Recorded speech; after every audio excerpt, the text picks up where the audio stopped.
And today that track hosts round number 7 of the Rolex Sports Car Series for 2013.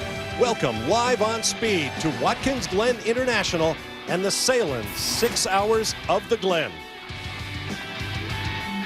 Hello again, everyone. I'm Bob Varsha. Beginning in 1968, the 6 Hours of the Glen was paired with some of the great road racing series of the day, including Can-Am, Formula 5000, and Trans Am. But while those series have faded, the 6 Hours remains, doing double duty this weekend as the middle round of the North American Endurance Championship, providing big prize money bonuses to the top teams in the Rolex 24 at Daytona, this event, and a 3-hour wrap-up at the Indianapolis Motor Speedway in 3 weeks. And of course, you'll see it here on Speed. With me to bring you the action, as always, Calvin Fish and Dorsey Schrader, who have turned more than their share of laps around this great track. Calvin, this race wraps up a very busy month of June for these teams. Absolutely, Bob. This is the mid-season grind we're in right now. For many of the drivers who competed at Le Mans, this is their 5th consecutive weekend of action. There's a lot of travel involved, a lot of fatigue. Sleep patterns have to be adjusted to with the different time zones, and a lot of pressure right now. A critical point in our championship, also that second round of the North American Endurance Championship. Dorsey, that means a lot of prize money on the line. This is really 2 races in one. A lot of strategy today. Well, a 6-hour race is really awkward. It's not quite an endurance race, nor is it a sprint race. You add money and prize points in the middle part of it. It's 2 3-hour races, like you say. Now, the 2 drivers you've had all year have finally agreed on what is the best setup for the both of them. You add a 3rd driver, well, they all agree to disagree, and that becomes pretty complex. And we've had on and off heavy rain showers all weekend, so the weather may well be a factor in today's 6-hour event. This also kicks off the second half of the 2013 season, and as far as the Daytona Prototype Championship is concerned, things have never been tighter.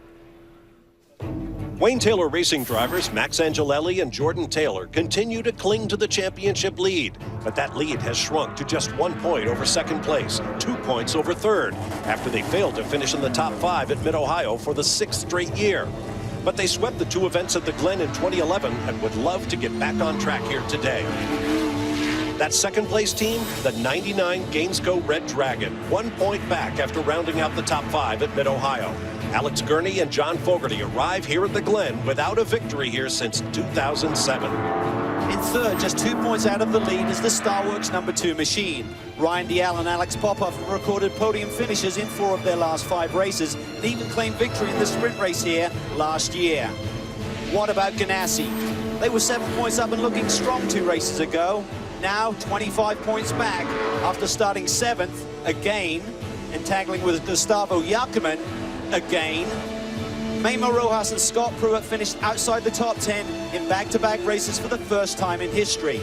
The good news, they lead the North American Endurance Championship with their win in the Rolex 24 at Daytona. Won back-to-back 6-hour races here in 08, 09, and 2010, and Scott Pruitt has 6 wins here overall. The news wasn't all bad for Mike Shank Racing. Their turn from injury for Oz Negri produced the best finish for the number 60 car since Daytona. Mr. Jacquemin, who was already on probation for the Detroit incident with Rojas, he got his probation extended, and he watched his number 6 DP burn on track. Cars backfilled this weekend, and Jacquemin has a new teammate, IndyCar star Justin Wilson. Joao Barbosa pulled off a well-executed pass on Richard Westbrook to win at Ohio with Christian Fittipaldi, and he's the defending Watkins Glen winner. Westbrook and Ricky Taylor are still looking for their first win. Well, Scott Pruitt and his Ganassi teammates are used to setting records and having streaks, but this last streak that Scott Pruitt's on is one he's probably not really happy with. And Scott, that is, for the first time in history, you've got 2 races back-to-back where you're outside the top 10. Coming in here to the 6-hour where you guys have won before, do you concentrate on the win here, or do you concentrate on that North American Endurance Championship that you guys are leading? Well, both, and nobody is living it more painfully than we are right now. I mean, having what happened in Detroit, having what happened in Mid-Ohio, Telmex BMW, Telcel BMW now is, the car's been good, and unfortunately given up a lot of points. So I had my family at home. As we look at today's race, we are absolutely focused on the Endurance Championship. I mean, we're leading it now. This is one race, and then we have our next race, kind of wrapping up the season at the Brickyard. So we are definitely looking at what we need to do to win that, and then bigger picture, win the race and try and work our way up in the championship. It is a race within a race for another team who's been running well this year but has had their share of problems. Here's Justin Bell. Yes, you could say that Michael Shank Racing and his team have experienced the highs and the lows that our sport can bring. Heartwarming with Oz Negri, amazing performance at Mid-Ohio, and then heartbreak with seeing your chassis almost burned to the ground. How do you gather it all together to start a 6-hour race like this? I mean, it's a good question. I have great people. If I didn't have great people, we wouldn't be standing here today. For this last month, we've had $230,000 in damage. That's the low. The good part is my group is united as ever. Oz had a fantastic comeback. He was quickest before practice yesterday, or before qualifying yesterday, and I couldn't be more proud. And on top of that, we've had commercial success with Roberts Electric, Mid-Ohio, Dunn Tire, and Arrow here. So everybody is on board to support us, including our family and friends in Thornville, Ohio. Well, I know a lot of people are watching out, and we're also, well, the teams aboard in Hot Shots, so has the broadcast team. We're very lucky to have last year's winner of this race, Darren Lord. Darren? Thanks, Justin. Hey, guys, two teams to really look out for right now that are coming on strong mid-season are Action Express and the Starworks guys. Now, Action Express, they've been fast all year, but they had a really rough start to the season. Not doing well in the beginning, but they turned it around in Detroit. They came home second there and then backed it up the next race with a win at Mid-Ohio. So if anyone knows how to win this race, these guys do. I know firsthand. The other guys, Starworks, are doing also really well mid-season. They've had 3 podiums in the last 3 races. They're really running well. They podiumed here last year, and they brought on Sebastian Bourdais, who ran with them in Daytona, and he is always fast. Bob? All right, thanks very much, guys. The grid is formed up. 14 Daytona prototypes and a bumper crop of 19 GT and GX cars. After the break, we'll talk about the production-based classes about to go into battle at the iconic Sahlen 6 Hours of the Glen.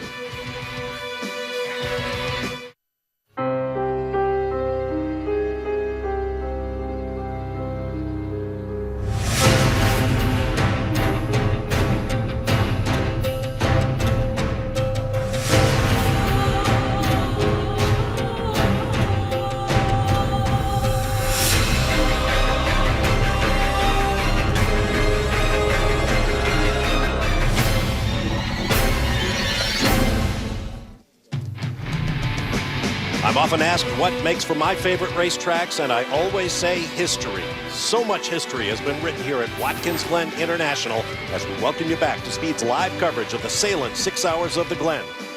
I'm Bob Varsha with Calvin Fish and Dorsey Schrader. We've talked about the Daytona prototype field. Now let's talk about GT, where the competition is so close, the standings are topped by a team that has yet to boast a victory. The Magnus Racing Consistency Machine just keeps producing quality finishes. Despite being winless, they've yet to finish worse than 6th in their Porsche and now lead the championship by 3 points. Alessandro Balzan slipped up with a 6th place run at Mid-Ohio. Moves down a spot to 2nd in GT. He's also 2nd in the North American Endurance Championship. Max Pappas and Jeff Siegel finally seem to be turning their season around, until Siegel collided with Robin Liddell, leaving pit lane. Like Porsche, Ferrari is still winless in 2013. Liddell's collision stopped he and teammate John Edwards' incredible hot streak of 3 straight wins. But they found victory lane at last year's 6 Hours of the Glen, and they're looking to repeat. Bill Auberlen and Paul Dell'Anna scored the 2nd win of the year for Turner Motorsport at Mid-Ohio in a controversial decision after this contact with the 31 of Eric Curran while battling for the lead. After taking the checkered flag, the Whelen Corvette was assessed a time penalty, dropping them from a potential victory down to 7th. Well, the 6 Hours of the Glen always brings out competitors. They want to win this historic event, and when it's the 2nd round of the North American Endurance Championship and $50,000 is on the line at the end of the season, and they come out in droves. Think about this. Audi is now back. They've had a great week by winning the 24 Hours of Le Mans. Now they want to win here. Eduardo Mortera, Felipe Albuquerque, Dion Van Volka won the GT category at the Rolex 24. The 1st round of the NAEC. Now they want to win the 2nd and hold on to that championship points lead. They brought that Audi R8 back, and it should be strong here today. Not the only GT storyline down here. For more, let's go to Justin Bell. Yes, Brian, a lot of these GT teams are right on the edge of greatness, and one of those is the Ferrari number 61. And, you know, they have been, Jeff Siegel and Max Pappas have been right there, so close, a bit of heartbreak, bad luck, but they're on the edge of victory, I just know it. So this race, they brought in a really top gun.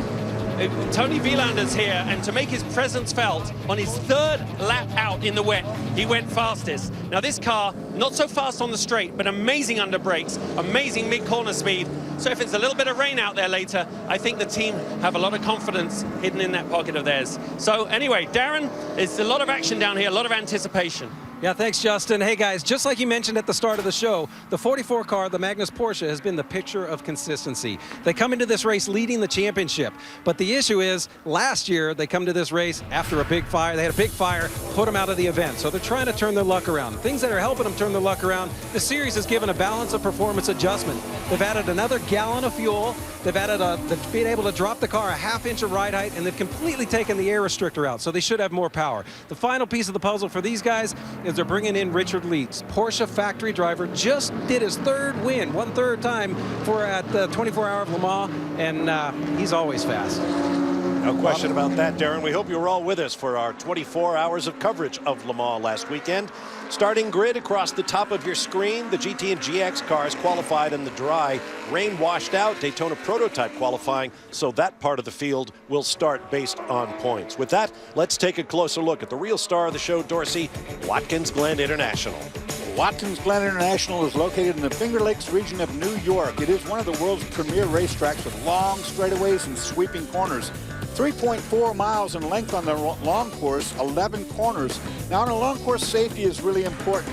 These yellow arrows designate where safety areas are, where a car can get off the racetrack, say if you have a fire or whatever. It's very important on a long course like this to have them. Now we have 5 cars carrying onboard cameras in a variety of locations for you.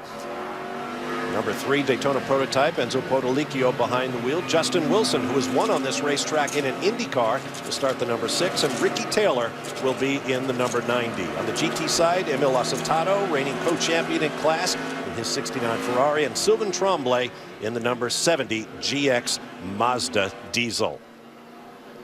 Now you can join the conversation. Here are all our Twitter handles. Just use the hashtag GAOnSpeed. Give us your thoughts and comments. Tell us what you want to hear about.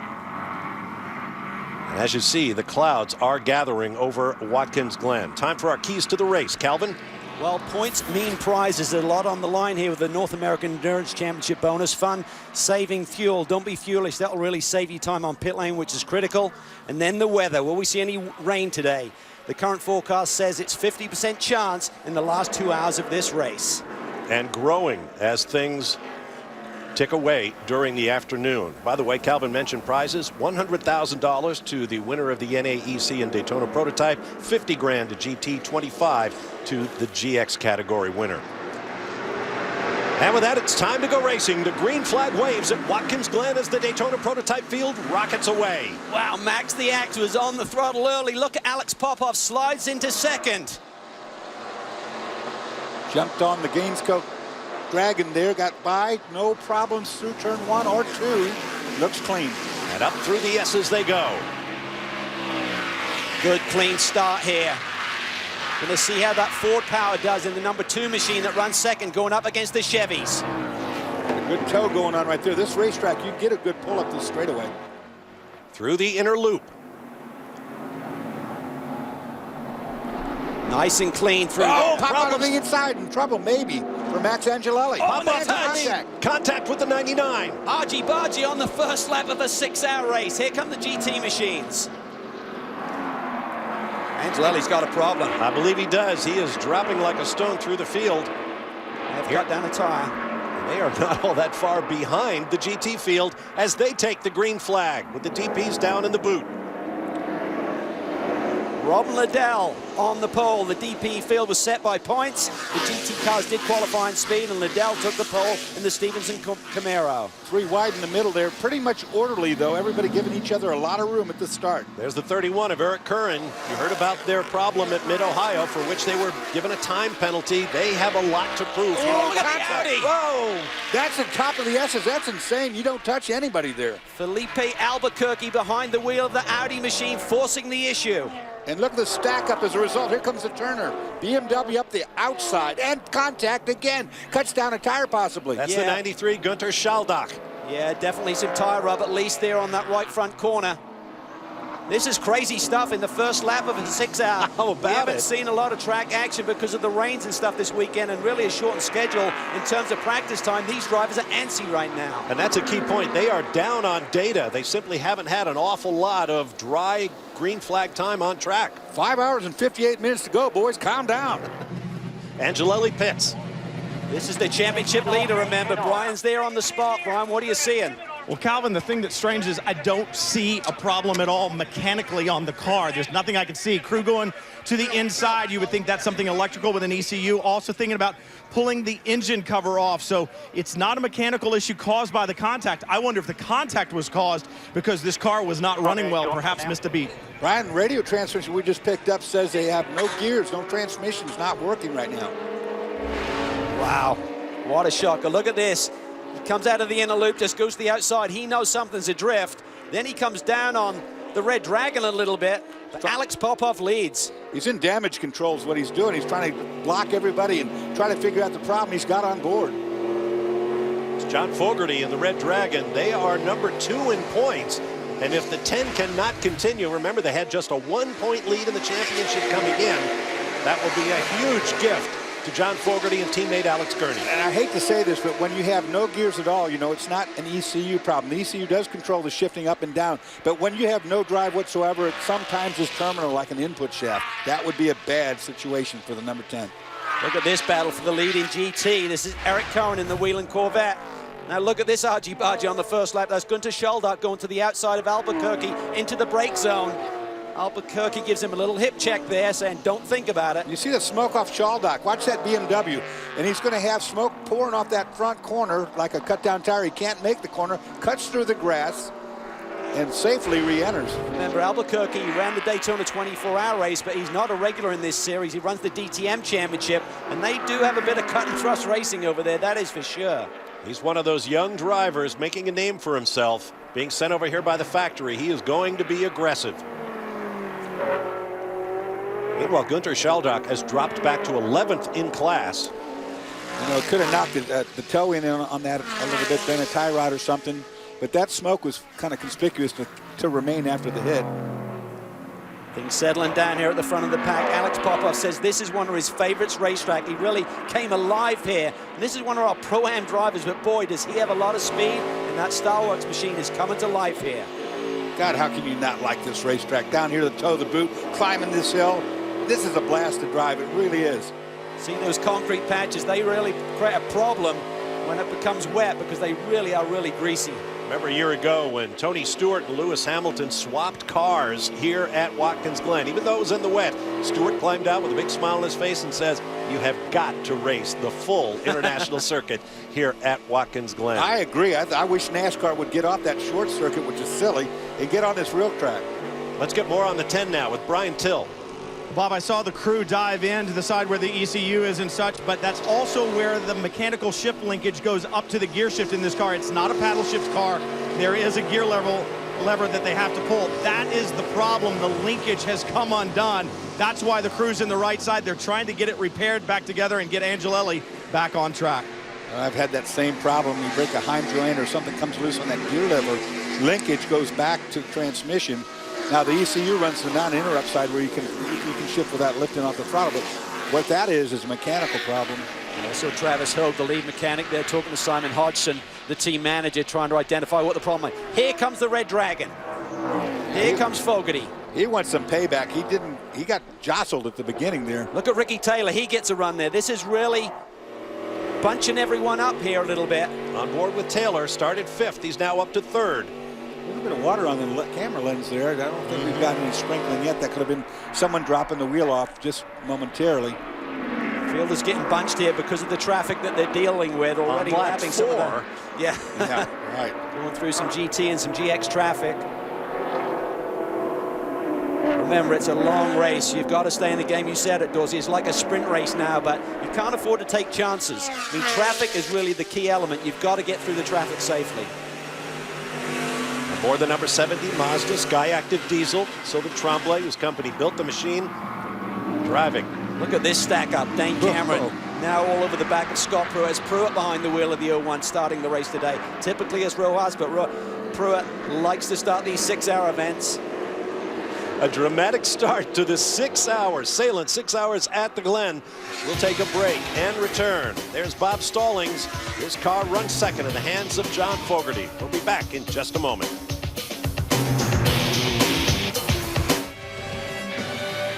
Welcome back to the Finger Lakes region of New York and Watkins Glen International. There you see a Porsche started by Andrew Davis, the number 62 car from Snow Racing and Wright Motorsports. But before he got there, Andrew Davis drove on down the road a bit. Here's where it started. Down on the toe of the boot, either losing the oil line or blows and the engine starts oiling. You see the oil on the racetrack behind the car, starts oiling down the track, and of course it makes it pretty slippery. Caught out the number 38 of Spencer Pompelli. Comes the 80 car. Great to see True Speed back in the series, but Hacker goes around there.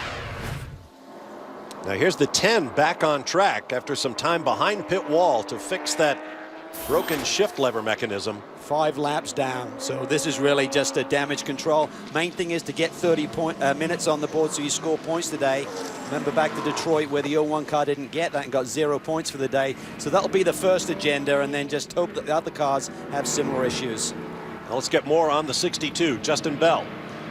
Yeah, the team obviously very despondent right now. Way too early for something to go wrong mechanically, and all they believe is that the driver's feedback is that it seems like the engine let go. So nothing other than no coming back from that. So they just pulled off to the side. So obviously a lot of work building up to this 6 hours, only to have an engine go so early. Very disappointing for the whole team. Andrew Davis stays in the car. I suppose he's probably trying to negotiate a way back to the pit lane to see if they can do anything at all to get back in this 6 hour race. Yeah, and a lot of these drivers carry a little bit of cash in their back pocket to maybe bribe one of these corner workers. But, not that that's a bad thing. No, that's not a bad thing. He's a long way from home, though. I'll tell you that, where he parked. Even the Audi guys do that at Le Mans. I know when you and I drove for Jack Roush, Dorsey, Jack would give you $100, and he said, if you want to add to the kitty, go for it. Did you give yours back? No. No, I didn't either. There's Justin Wilson. Now, he could be quite a spoiler in this event. He's got a great car from Michael Shank racing under him. He's not a part of the championship. Right. He could be a real wild card. He can, and he's familiar with this team. He, of course, won the Rolex 24-hour race with Mike Shank Racing last year, finished on the podium this year. So this is an easy fit, no pun intended. Justin's about 7 feet tall, but it's a good fit with the team. There is Ricky Taylor, one of a number of drivers who raced at Le Mans last weekend. And this is a team that really needs to get a little bit of momentum. They came into this season, Ricky moving over from the 10 team to the 90 with Richard Westbrook. We really thought this would be a dynamic duo, and it just hasn't happened for them for whatever reason this year. One podium finish so far. They've led races, but they can't quite bring it home. You saw at Mid-Ohio where suddenly Westy had fatigue, and we believe it was from exhaust fumes coming into the cockpit. And just little things like that, Dorsey, the unexpected is really happening to this team. Yeah, you never know what's going to happen with that. Just one thing after the other, the things you can't even think about happen. After the race, they'll polish up that car and get it ready to ship over to the Goodwood Festival of Speed, where the 90 will be driven up the hill by Ricky Taylor, and that'll be a real thrill for him, I'm sure. Wish they'd ship me with it. Right. It's something I'd like to go do. Absolutely. Let's get more now on the 62 Porsche. Justin Bell. Madison Snow, obviously, the team runs so well this season. You've had some great results, but it's way too early to have an engine problem. That's what it's looking like it is, right? That's what it looks like right now. We're not sure, so it sucks for us. I mean, the race just started, but we had a great IMSA race for me. I finished second there, so we were looking to go forward and hopefully have a good finish here, but it looks like that won't happen. On that note, everyone's very impressed and a little envious. You get to do 3 races this weekend. I mean, physically, do you find that demanding? Is it more mentally demanding, or is it just part of the big learning curve that you're on? This weekend I'm doing great right now. Lots of sleep and lots of food keeps me going, and I'm feeling great, but normally I would be worn out a little. And of course, GT, some amazing competition out there, which you're not going to get to experience. So tough for the team. You just have to regroup and come back to the next one. Thanks so much, mate. Thank you. All right, thank you, Justin. We remain behind the safety car in our first caution of the day. Earlier today, the drivers met for their normal pre-race conference, and they spent a minute of silence in memory of Alan Simonson, who sadly lost his life in an accident early in the 24 hours of Le Mans 1 week ago. We'll be back to Watkins Glen.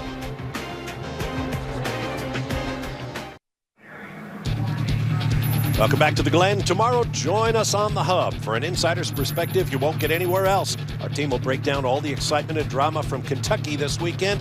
Join the Hub. NASCAR Race Up tomorrow, 6 p.m. Eastern, only on Speed. Welcome back. We've got pit action as the pits are now open for the Daytona prototypes. Darren Law. Guys, the Shank cars are coming in and they're going to do fuel only, no Continental tires. The reason for this is they're giving themselves a strategy play for later. It gives them a window to open up for later in the race. One thing that's really hurting the 10 car, because remember, under yellow, you can maybe get one of those laps back. They're 5 laps down right now, but you need all of the DP cars to pit to do that. JB.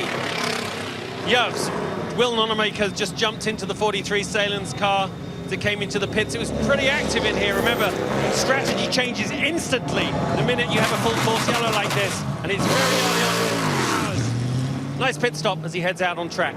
Are we surprised that teams like Shank and Action Express were pitting both of their cars? They're not splitting the strategy? Well, I think at this stage of the game, I think if it's later in the race, you'd split the strategy. But right now, everyone's on the same game plan. You just want to, as Darren explained, increase that window for your next stop. You don't want to be stopping under green, particularly if you're planning any driver changes or whatever. Some guys are going to double stint drivers today. Some guys are doing singles. You don't ideally want to do that under green flag conditions.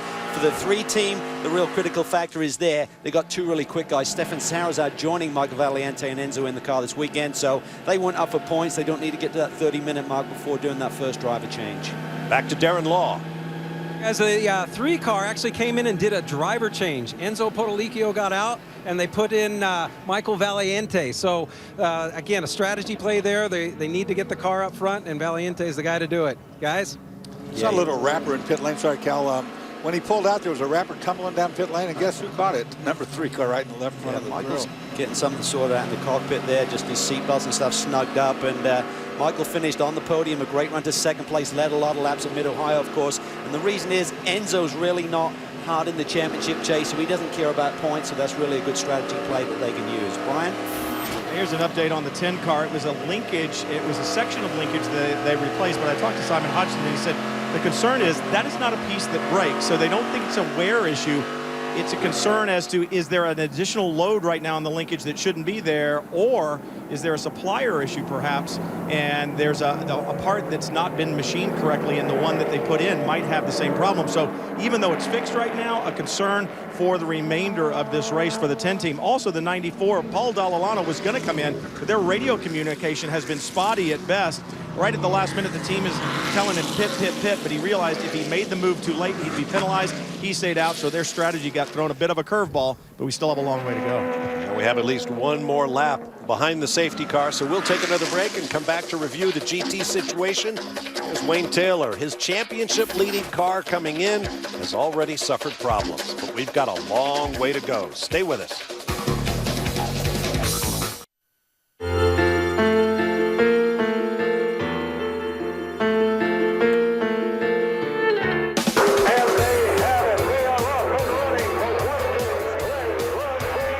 Starting in the 6th spot today. Schrader is your leader in the blue and white car. Jen Losey is second. Right behind him, Boris Said moving up into 3rd spot. Oh, man. The Sahlen 6 Hour of the Glen is underway. Welcome back to a track one of my favorite people in motorsports. Rider and racer Brock Yates once described as the Yankee Stadium of American road racing, where every great driver of the past 50 years, with the exceptions of Fangio and Ascari, have competed here. Watkins Glen International. Brock lives not far from this racetrack. If he's looking in, I want to give him a big shout out. We miss you. Time to go racing once again. The flag waves and the DP field is gone. Look at Popov. He's making his intentions clear. Don't even think about the inside line. Yeah, he just started going to the inside right away. Valiente going up the inside down into 1. Car's been quick this weekend. Michael Valiente led the practice sheets yesterday. Good move. Got down there, got inside the corner before he had to slow up at all.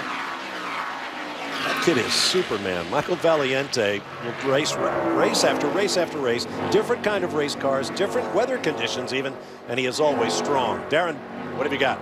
Well, interesting strategy play here for the 8-star guys. In talking to Enzo Potolicchio, he says, I am done. I'm out of the 3-car. My goal is to give it to Valiente and Sarrazin and let them take it to the finish. So his goal for the whole program with 2 new cars is to try and get both of them up front to the podium and learn something from it. Yeah, Enzo's definitely trying to build that team into a winning combination, and has Stefan Sarrazin, who's fresh off his 3rd runner-up finish at Le Mans last weekend, running for the Toyota factory squad. There you see the oil dry there as the cell machine goes through there. Pruitt behind the wheel, catching a little bit of a slide. Don't know if Alex Palou got all of the debris off his tires, scrubbed his tires enough. He was really loose.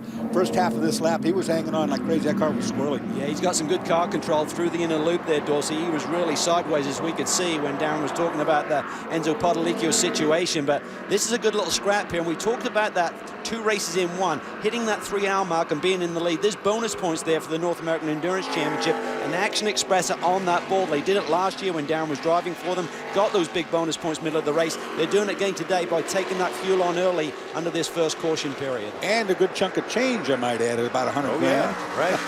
As we get close to the 3-hour mark, expect an uptick in the action on the racetrack as everybody dives for those bonus points. Tell you what, they increased that prize money anymore, and Dorsey's coming out retirement. That's a fact. I'm looking at it. I like it.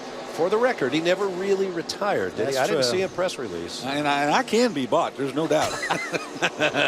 Here's the GT class. Eric Curran in the 31 Corvette that had such a heartbreaking weekend at Mid-Ohio on the lead, chased by reigning co-champion Jeff Siegel in a Ferrari. Yeah, the 57 car that was leading before the caution, they took the opportunity to pit, and again, just create that opportunity to run a little bit longer on this next stint. But look at the run here by the 2 Ferraris.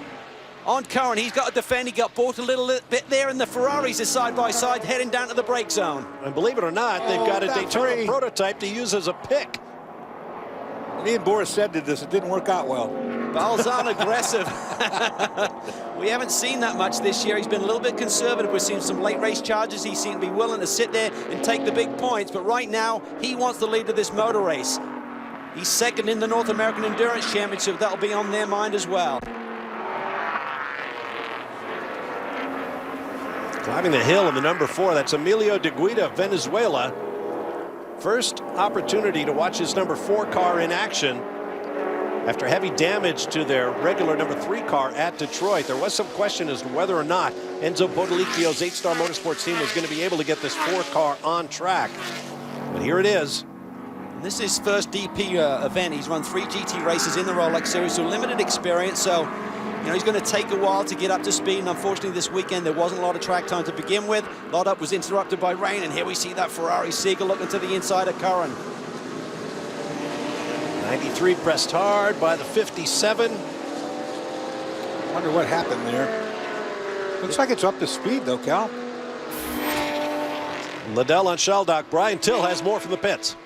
Listening to the radio between Mike Johnson and Robin Liddell in the 57. Remember, they won here last year, but Liddell has a tire pressure alarm that is occasionally going off. They don't know whether it's got a leak or it's just not building its pressure too quickly right now. The 10 car having a hard time getting pressure as well. So right now, a little bit of concern about the tire pressure on the 5.7.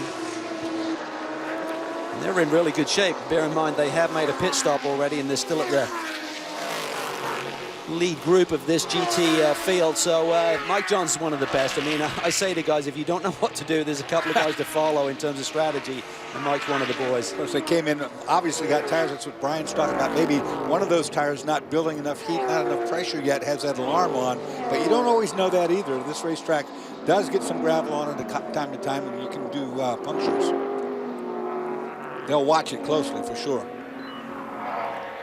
Meanwhile, de Guida in the orange prototype heading this line of GT contenders. I think his speed will increase. He's just getting more and more laps. He's learning the racetrack, just learning one of these DP machines. So we need to cut him a little bit of a break there. It's like, why is a DP machine holding up the GT? Well, he has very limited experience, so it's early days for him. Never found a race car driver yet that doesn't like this racetrack. Right. Everybody likes this. One of the best. This is heating up. Look at this. Dane Cameron in the Sahlen's machine. He is right on the back of Pruitt. That's 2 BMW-powered cars right there. Right now it's Ford, Chevy, BMW, Chevy. Here comes the 10, fighting the good fight from 5 laps down. Got to be aggressive. He needs to get on this in front of this lead pack. He essentially needs to get track position in front of Alex Popov and get one of those laps back. He's going to be charging hard. You know, if he gets one back under green, that's a huge bonus, because when we get cautions throughout the race, if everybody comes in, he can get another one back. But you get one under green, it's big. The key is everyone has to come in. Right. You know what I mean? He could have got one back on that last caution, but he had some cars stay out. You can't play the game of, you know, getting a wave around. It makes it all the more important. Like I say, if you can get one back under green, that's the hardest scenario that you could possibly get one back under. Tough to do on a long lap like this, though, Bob. Top 9 cars running basically nose to tail. There goes the short course off to the right as the DPs dive down into the boot. Still seeing occasional spots of what looks like water on the windshields on that diving right-hander out of the inner loop. See everyone there staying off the oil dry a little bit. So Max Angelelli on the charge, Brian. What's WT got to say? Well, if you're going to have a problem, you want to have it early so you've got a long time to get your laps back. That's what Max seems to be working on right now, Wayne. But the piece, Simon told me, it's not a piece that normally breaks. What's your concern about maybe the potential issue that could be lying back in the back end of that car and break this other piece that you guys put in? Well, anything can happen, but at this point, you know, they soldier on, and Max is doing a good job trying to get some laps back and see, you know, and if it breaks again, then the problem's even bigger. It's probably somewhere inside the gearbox. But at this stage, it's running, so we're going to have to just push as hard as we can. Well, these guys know how to win endurance races. Remember, Ricky Taylor and Max Angelelli won this race in 2011. Right now, they're just trying to claw their way back. Wayne Taylor Racing, another of the outfits, talking about bringing a second car into the series. And of course, it's a whole new ball game next year. The Grand Am Rolex Sports Car Series joins forces with the American Le Mans Series to form United Sports Car Racing. You know, for Wayne Taylor, he's been around the game a long time. It's the first time his team have led this championship since June 2009 when they went in the Mid-Ohio round. But they said there's a long way to go, and you just get a blow like this, it turns it around. And there's not just two teams going at it like Ganassi and the number 10 team. You know, there's a lot of players in the mix. The Gainesville team are right in the mix this year. The number 2 Star Works machine is right there in points. It is really, really tight. To Brian Till. The number 8 Star Works entry is just in. Brendan Hartley will be taking over from Scott Mayer. And Hartley, one of those drivers who ran at Le Mans just last week. He has been traveling like crazy. His trip to Le Mans was a little bit delayed. He left his passport in the Star Works transporter. When he went to the airport, he had to chase it down. It took an extra day to get there. But Brendan Hartley, one of the future stars of the Rolex Sports Car Series, he has been magic in this Star Works entry. Right now, crew going to work, and he'll be underway. Yeah, this could be a car to watch here today. I mean, Brendan Hartley has just got that raw talent. He's a young kid. And when you look at him, you think he hasn't brushed his hair for about 3 weeks. Kind of a unique character, but I love the kid. And he's got Pierre Caffer joining him. Pierre has run here at Watkins Glen in a GT machine before. And Peter Barron and Star Works watched Pierre Caffer run against them in the P2 category in the World Endurance Championship last year. Said Pierre Caffer has a lot of speed. He's the man we want here to share the A car this weekend. Caffer finished 4th at Le Mans in the LMP2 class a week ago. Hartley 7th. And they will be a formidable driving combination today. Up through the S's and onto the backstretch at Watkins Glen International. This is the Sahlen 6 Hours of the Glen. We'll be back. We're back at the Glen, but Thursday here on Speed, the battle is on in NASCAR's birthplace. High speeds on the high banks means wall-to-wall action. Live coverage from Daytona begins Thursday, 2:30 Eastern, only here on Speed. Welcome back. About 40 minutes into the 6 hours, Sahlen 6 Hours of the Glen. I'm Bob Varsha with Calvin Fish and Dorsey Schrader, Darren Law, Brian Till, and Justin Bell down in pit road. Thanks for joining us on this Sunday. There was action during the break. Let's get you caught up as Christian Fittipaldi and Dane Cameron go door to door. Down to the break some, they go side by side. Now Christian comes out, gives him a hip check, sends him over. Dane says, I'll have none of that. Here's one back at you. That is a serious argy-bargy. Yeah. Katie Crawford looking on. That's the team engineer for Dane's car. Sahlen's car having a great round. What's she thinking about all this, Darren? Well, I'm here with Catherine Crawford. She's crew chief for these guys. Kathy, that was a good hit between the two cars. Is everything okay? Seems to be fine so far. I don't like it when they do that side to side. You never know with these cars. Sometimes you can just break something just right. But he's fine. He didn't get angry. I think they sort of pushed and shoved both ways. So I don't think it's really anybody's fault. But actually, yeah, now he's just telling me something that I need to look at. So, excuse me. They look fine. Okay, no, we're okay. He's just mentioning the wheel-to-wheel, but other than that, he's fine. He's just, yeah, I didn't like seeing it. All right, guys, back to you. Car is quick, though, Dorsey. He's now closing up in on Pruitt here. Yeah, he's quick, and I'm glad to see what happened right there. I'm glad he's going to hold his own. You know? Look, he's got to run. He's got to run on Pruitt up through the S's. Yeah, he's going to take a look to the inside. Not enough. It's hard to get in there. Looks to the inside, and the hole that the Ganassi team are in right now, they're throwing everything at it bar the kitchen sink. Here on Tuesday, in a couple of days' time, they're going to test a brand new 4.5-liter Dynon prepared BMW power plant. It's different to this 5-liter motor. It's been in development for 2 years now, been on the drawing board, been on the dyno many, many hours. It's time to release it, and if it goes well, they may even run as early as the Brickyard does. So they realize they've got to try anything and everything to get back in this championship hunt. We've been waiting for the release of that engine, and we've known about it, like you say, Calvin, a couple of years. It's shown good on the dyno, but I mean, they've held it back. I think in their position right now, they got to do anything that they can do. And you know, all teams up and down the pit lane are going to want to know what happens in that test. Absolutely. You got to be conservative. You can't allow anyone to come in here and just walk over it. Oh, look at this. Angelelli aggressive there on Fogarty. Wow. He wants one of those laps back. I love to see this. He's got the hammer down, bit between his teeth. Not for Angelelli position. looking for one of those laps. Fogarty, the third-place car. Now, Ricky Taylor's the next car in line. Do you think his dad will call him up and say, hey, give my car a break here, boy? I doubt it. I think he's going to say, sick him. A lot of intrigue going on here. So many different storylines here today in terms of the championship positions. The North American Endurance Championship. Our championship leader 5 laps down and fighting back. This is great stuff. And our championship leader in GT is running 10th in class. That's John Potter in the 44 Porsche. Let's get down to his pit.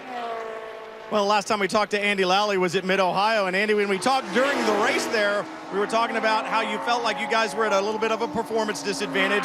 So you got a restrictor brake here and you got a ride height change. How's that working out? It's okay. It's not exactly what we were looking for. We needed some weight, but the restrictor is helping us on top, so that's nice. John's out there battling with the Audis and the BMWs right now, and he's doing a good job. The Porsche likes Watkins Glen more than it likes most of the other tracks. Any place that we can be sustaining over 150 miles an hour for a while is a good place for us. We don't have any hairpins here that's really hurting the power down, so it's a good thing. It flows really nice. This track is great for everybody, for all makes, but it doesn't hurt us as bad, so we'll see if we can take it to them at the end. Remember, they won the North American Endurance Championship last year in GT. They're going to try to do it again here. And remind me not to buy Andy Lally a Christmas present, because I don't think he's happy with anything he ever gets. Calvin, I was about to say, no matter what you give him, have you ever heard anybody think it's enough? What I love is when you take Rebs right, oh, it's the worst thing in the world. You get him back, it's no big deal. Doesn't really give us anything. It's like always two sides to that coin.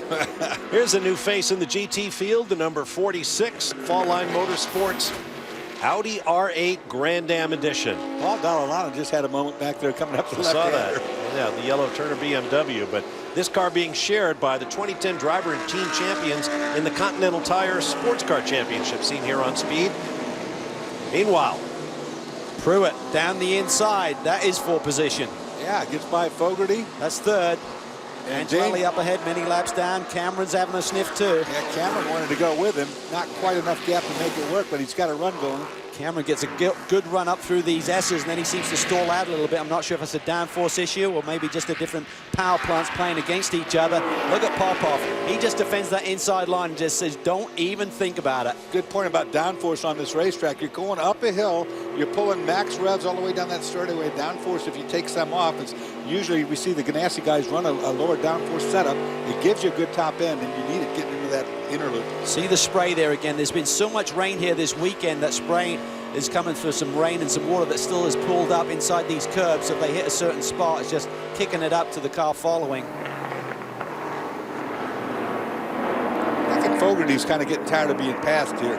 It's not a natural deal for him. If they're playing it conservative, maybe they got the leash on him right now. Well, they're also thinking big picture too, Torsey. They realize the 10 is having a bad day so far, and they're sitting right behind them, 1 point in the championship, so they can't afford to be too aggressive. If the car's not quite right, let's just stay in the mix here. Maybe make a little tire pressure adjustment or a gurney change on this first round of pit stops. Remember, not a lot of track time there this weekend. That will play into the setups here today. Ricky Taylor drawing closer to Alex Popov. He was giving him a respectful distance earlier, but right now he's right on the gearbox. I think he needs it because Max is coming up behind him and he sees him coming and he knows what his situation is. He wants that lap back. Okay, what's going through your mind if you're Ricky Taylor? That's my dad's car. It's not my team, but this is good stuff. This is really a tight field. When you look at the top 9 cars from the leader back to Valiente, who made that pit stop, and he's down in 9th, it's separated by just over 7 seconds, so it's a really tight Daytona prototype field right now. Brian Till, more on the Ganassi boys. Well, you guys were just talking about the 01 running trimmed out. They run that way most of the season because they feel like they just don't have the horsepower down the straightaway. And when you guys were talking about the 4.5-liter engine, that's what they hope that extra gear in the gearbox is going to give them. But talking to Timmy Keene early, he said, we know we're going to sacrifice something, and what that sacrifice is going to be is fuel mileage. So Ganassi doing anything they can to get back in it. They've never arrived at a happy setup here on this racetrack this weekend. They've got a long way to go in a car that's not particularly to their liking to hold on to. For Ricky Taylor, it's a double hard place to be in. It's his dad's car trying to get a lap back, but it's his mentor. It's his coach right behind him. I don't think he cares. I don't think he does either. You know what? The sort of season they're having, he's got no agenda. He doesn't care what Dad's going to say at the dinner table tonight. It's like, I'm here to win this damn race, and I'm going to go for it. That's the way Dad raised him, I'm sure. That old guy thinks he's getting by me. I hear you. Boy, this is drawing closer and closer together. Oh, boy, and traffic ahead. Yeah, that's going to really be interesting. See there, the Audi right in front. These are the... That's second and third in GT that they're about to come into. And you want to be careful with Albuquerque. I mean, he's a new game. He's one of the fastest GT drivers in the world, but he's not used to this sort of DP traffic right now, and he's got to handle it, so you've got to give him a little bit more room, I think. That's a good point. He's used to being in the front, not have to look in the mirrors, and when he does, it's something of equal speed, not something much quicker coming by. They clear the 4th place GT car of Liddell. The Axe was looking for an inside lane there, and Ricky didn't give it to him. I think he made his intentions clear there by sitting in the middle of the road, and that's what you have to do. Otherwise, you run into problems. You leave that door wide open, and you're just trying to get a shot coming off of turn 1 on the leader, and suddenly Max is going to fill that opening. And you see the heads up on the GT guys knowing clearly well. They were probably told on the radio, here comes the lead. Taylor on the brakes.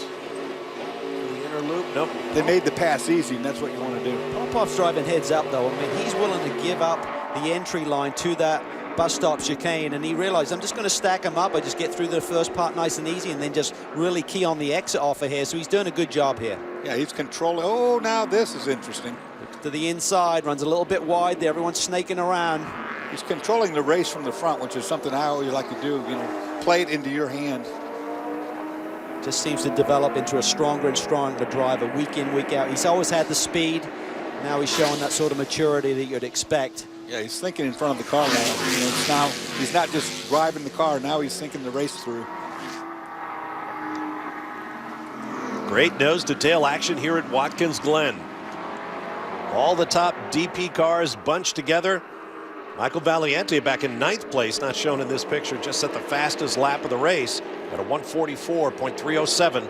Yeah, that car's been quick all weekend, Bob, and they were one of these teams. Remember, the DP field was set by points because we got some rain between the GT session. Look at this mess. Whoa, that's the lead. Great. That's the lead. Ricky Taylor split the GT car. He did exactly the right thing. What a pass. He read it perfectly. He said, there's room to the inside, I'm going. And here comes Max on Popov. This could get ugly. Yeah, now, yes, it could. Oh! Fogarty gets into the side of the 2 car, and Scott Pruitt. And here comes Cameron. Cameron up the inside, might get both of them. Beautiful run. He goes to second. Wow. Cameron's up to second. What a move. Well read done. That beautifully. I'll tell you what, Popov had a little sideways moment there on the S. I hope there's no damage on the 2 machine. That was some good driving, that whole sequence there. Yeah, that just had all the potential in the world to get ugly, and it did. Yeah, you called it. Let's have another look. I really like this move. Watch this. He read it great, perfect. It was an opportunity. Man, but boy, did he take a risk. Oh, yeah, you got to take a little risk. They didn't even get two wheels over. And he That was drug, good. So he drug Max very with well it. done, yeah. The drivers have to be very conscious of that curbing in turn 10. They were warned in the drivers' meeting to keep your wheels inside, and there's the Fogarty pop-off contact. Well, Fogarty may have a spotter who's telling him you got Pruitt to your left, and he just kind of turned in on Alex there a little bit. He carved it in there a little bit more acute than he needed to. I agree. I don't know if he knew he was down there. I think he was listening to the radio, and he turned down in there. He actually hit, the inside car. Oh, man, if this is the kind of action we're seeing in the first hour, imagine what it will be like later in the race. We'll be back to the Sahlen 6 Hours of the Glen live on Speed in just a moment. Welcome back live to Watkins Glen and the Sahlen 6 Hours of the Glen here on Speed. You ride on board race leader Ricky Taylor's Corvette Daytona prototype, and he had some speed in hand. After a dramatic pass for the race lead, he has now set fast lap of the race at a 1:43.890. Yeah, he just went quicker than his previous best, which was a 43.9, so he's got the hammer down. The car's hooked up. He's got the lead. Now let's get you up to speed. Moments ago, 63 GT Ferrari pitted. Fairly routine stop. On track, pass for the lead in the GX category. Sylvain Tremblay going past Spencer Pumpelly, who's been basically the quickest car in that GX field all weekend. Now Tremblay's on the lead for Mazda. And the 57 came in. Remember, they were dealing with a soft left front tire. They finally couldn't live with it any longer, and Liddell brought the car in for a change of shoes. Yeah, then the Audi, who's having a pretty strong run here, been up in the top 5 all day long. Another routine stop.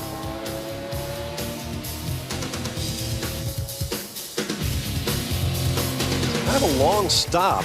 They were very, very careful. Maybe the Audi boys forgot they're not at Le Mans anymore. Oh, look at this. Angelelli's got a lap back. He's got around Ricky Taylor. That could be huge. That could be huge. Yeah, he's been digging. That'll put him 4 laps down following that shift linkage problem they had in the early laps. Remember, it's some Daytona 24-hour races. We've seen this team come from 9-10 laps back. Obviously a longer race. Still got 5 hours on the board. We get a lot of cautions here today. They can keep digging and come back. We got possibility of rain later. That's going to bring cautions. It's not over. Look at this. Fogarty looking to the inside of Dane Cameron now, who's right on the tail of Ricky Taylor. What a day would be for the Sahlens, boy, if they could see their car lead here. Despite the fact that this track is 3.4 miles around, nobody seems able to get away from anybody. Little lift there. Yeah, that was weird. Maybe he let him go. Maybe he did let him go. I think he did let him go, yeah. Definitely was lifting before the normal brake zone. Well, Angelelli was right there on his bumper. The key there is he doesn't want to fight out Angelelli in the brake zone. Just let him go on the straightaway, let him clear me, and then get on with the game. The 2 is in. Brian. Routine stop, but they stalled it on the way out, and they actually left a little too soon when the fuel hose was still in it. On it up. And now they're away. The car not really showing too many signs of the contact with the 99, just a little red paint on the left rear. I don't think there'll be any penalty because the fuel hose was in it, but then they pushed him back into his position again. I'd like to see that again, because there didn't seem to be a crew member kind of holding him. You know what I mean? He's doing it all by the radio, and you really need someone on the front end of the car watching that fuel hose, making sure it's disengaged. Because that's really the key. You can have someone cross-channel you on your radio, and suddenly the driver thinks he's clear to go and takes off. But certainly you can't afford those little blips on pit lane. It will be very costly. Visual cues are always best. It's a close moment for them. Back down to Brian. 44 is in. John Potter out. Andy Lally taking over. It'll be 4 Continental tires and a load of Sunoco fuel. The team a little bit frustrated that they got that full course caution. It came just a little bit too soon. They couldn't get John Potter out at the 28-minute mark. He needed to serve at least 30 minutes to get points, so they've run a full stint. Andy Lally taking over for John Potter. Came in at 8th. They've dropped 1 spot. It's car number 44, and this is their 44th race in Grand Am competition. And they've been doing a great job, got a great crew. John Porter just gets better every year, and Andy Lally is one of the best in one of these Porsche courses. If you're into numerology, Their 22nd race was also here at the Glen, and they finished on the podium.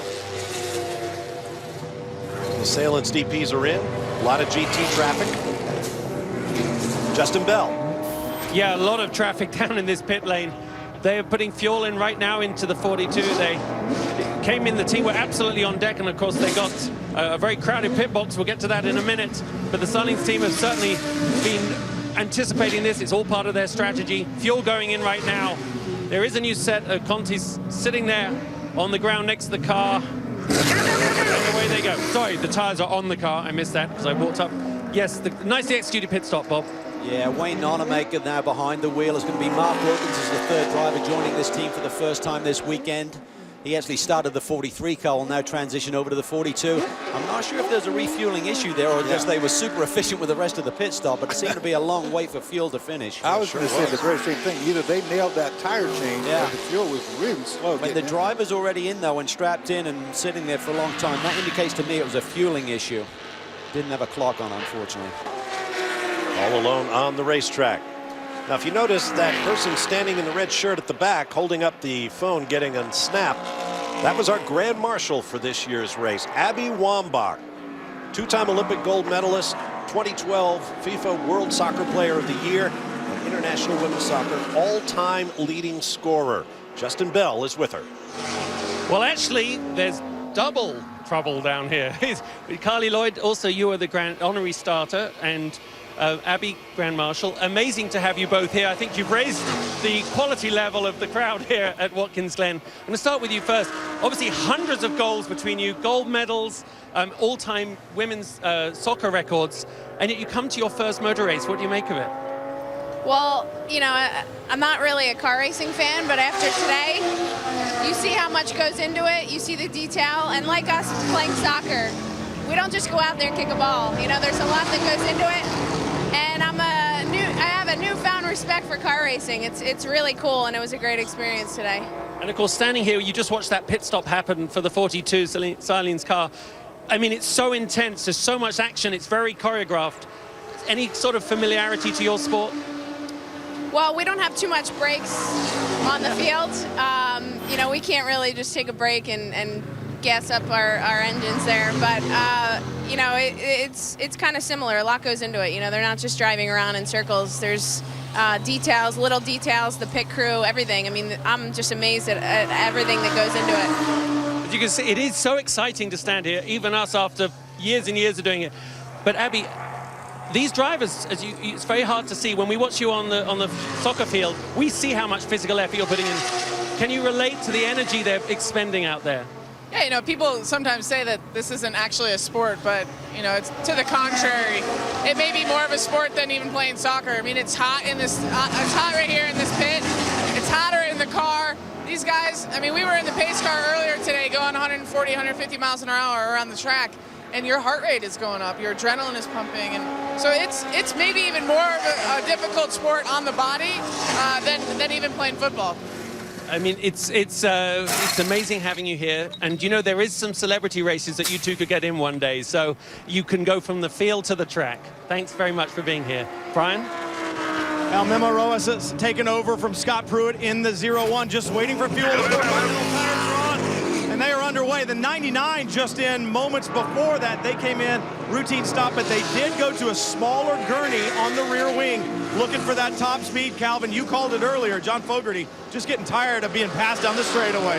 Yeah, and I think that comes down to the lack of track time that we've had here this weekend. So certainly balance is the first thing, but if you got decent balance, or maybe they had a bit too much understeer in the car, so it could be a twofer where they're getting the balance better and they'll gain a little bit of straightaway speed. But things settling down here. We did notice during the break that the 10 car and the 90 car came in around the same time, and it looks like the 10 car may have got that lap they got back. The 90 car got out first, so that'll be a critical factor. We'll have to see. There it is. You see the 90 car is now ahead of the 10. So Angelelli's got to go to work again. Yeah, it's not fun either. You work that hard, get that lap back, and they have it go away in the pit lane. It's like, oh. That's frustrating. So the order is now Valiente, Fittipaldi, Wilson, Bert Frizzell in the 9 car from Action Express, and John Pugh in the 60. This is for position, guys. Look at this. The 01 car, that's Memo Rojas on cold tires. 90 car gets around him. That's Richard Westbrook. We used to call him Westy. I'm thinking to call him Wussy after Mid-Ohio when he got out. That's cold. You got to get it in when you can. Take it out of him on the golf course. And Angelelli right there on Rojas now. And we'll go 3 wide. He's got it. Yeah. He's got it easy. Rojas just has to give that one up. That's how he's got his nickname, Max the Axe. Our Lee Dippy back when named him that because his demonic braking ability is really good in those brake zones. He just axes it in there. 1 hour down, 5 to go here at Watkins Glen International. So Rojas just settling in. Continental tires coming up to pressure, coming up to temperature. These other guys have another lap on him, so that's why they're up to speed a little bit quicker. There you see Pruitt immediately in the mix. Whenever the car's running, Pruitt is in the middle of that pit box. He watches every lap and analyzes everything that's going on, even after all of the years. He's not at the back of the pit box, you know, hanging out with the guys or chatting. He is totally into it for the whole race. Boys over at the Fall Line Motorsports team feeling good. Their brand new Audi R8 is leading GT in the hands of Charles Espenlaub right now. Michael Valiente leads the Daytona prototype class, and Sylvain Tremblay the GX crew. We'll take a break and return live to the Glen.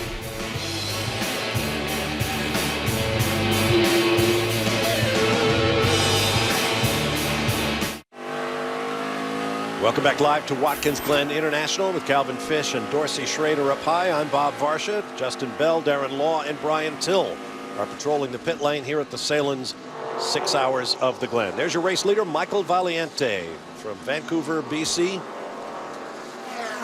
Remember, they're on a slightly different strategy. They pulled Enzo Podolicchio out of the car early, so Michael's got a bit more fuel on board than some of the other leaders that we've seen pit, but we understand he's got 2 more laps of fuel available to him. The car is flying. They're really happy with the new engineer, Yves Terron. He's been brought on sort of like midway through the championship season so far, and doing a tremendous job. And this team is really starting to gel. When you've got guys like Valiente and Sarrazin as your driving duo, this is pretty potent. The number 60 is in for Michael Shank Racing, Darren Law. This is basically a routine stop for these guys. They're going to do a driver change. John Pugh's been in since the start. Oswaldo's ready. I talked to Michael Shank. He said everything's running good. They're just working on track position. They'll put on a new set of Continental tires and fuel this thing up. It's another car that's been really quick here this weekend. Oz had a lot of pace here in one of the dry sessions, so he's licking his lips, Dorsey. Great to see him back, and that performance at Mid-Ohio almost got a podium run there, had a splash of fuel late, dropped into 4th, but that was a great run and great to see him back. Absolutely, on both counts, I agree with you. Oz is such a great guy to have around, and his integrity and his enthusiasm is just unquestioned. Just a small correction, that was Negri getting out and Pugh getting in. Now there's the number 70 that was leading the GX class. Sylvain Tremblay came in for a long pit stop. They went under the hood, and they currently run 3rd in class.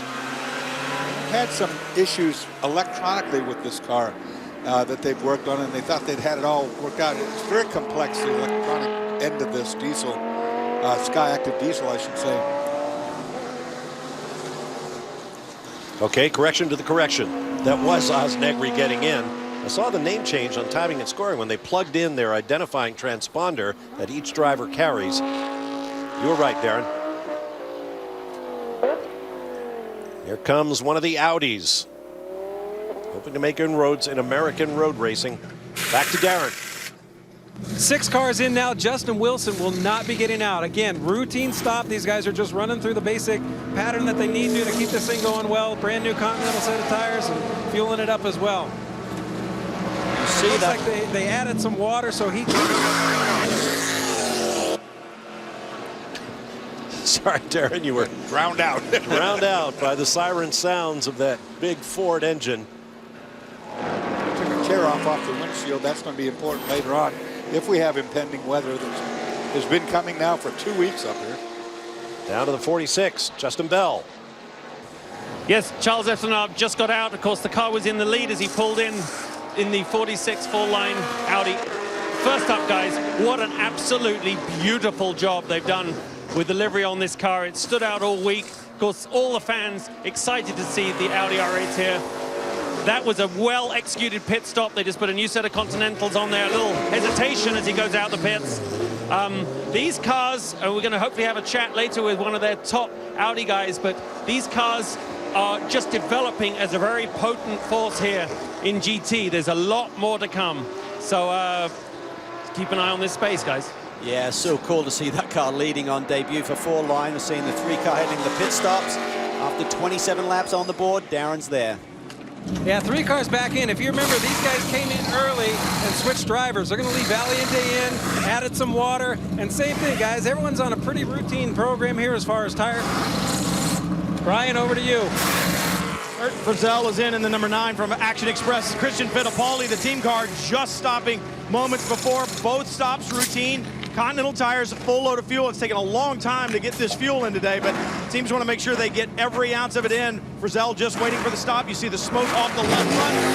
The brakes are red hot on these Daytona prototypes. Almost got too close to the wall there. You got to watch that here at Watkins Glen because the pit wall's on the right-hand side. Normally it's on the left-hand side. You get in there and you get too close to the wall. The jack man can't get in, and it can cost you a lot of time. Well, it's the small details that make the difference. I mean, the crews have to practice and rehearse, but that's how the drivers hit their marks, not having to readjust. Length of the fuel hose, how it's draped over the wall, how you get the fuel nozzle in, how quick it is. They are precious tenths of a second that add up to seconds if you get it all wrong. And normally, like we said before, when we picked up on that slower fueling thing, you see the driver change happen first, the tires get done almost about the same time, and the fuel is just a few seconds behind on a perfect pit stop. Right. It doesn't go that way whether something's going wrong. That's why they try and do a driver change whilst you're doing a full fuel load. If you're doing a splash, then you're going to be waiting on drivers. Alex Gurney now in the 99. Frizzell's got to get up to speed here on fresh Continental tires here, so Gurney may be able to take advantage of this. Rojas just behind. Down into the boot.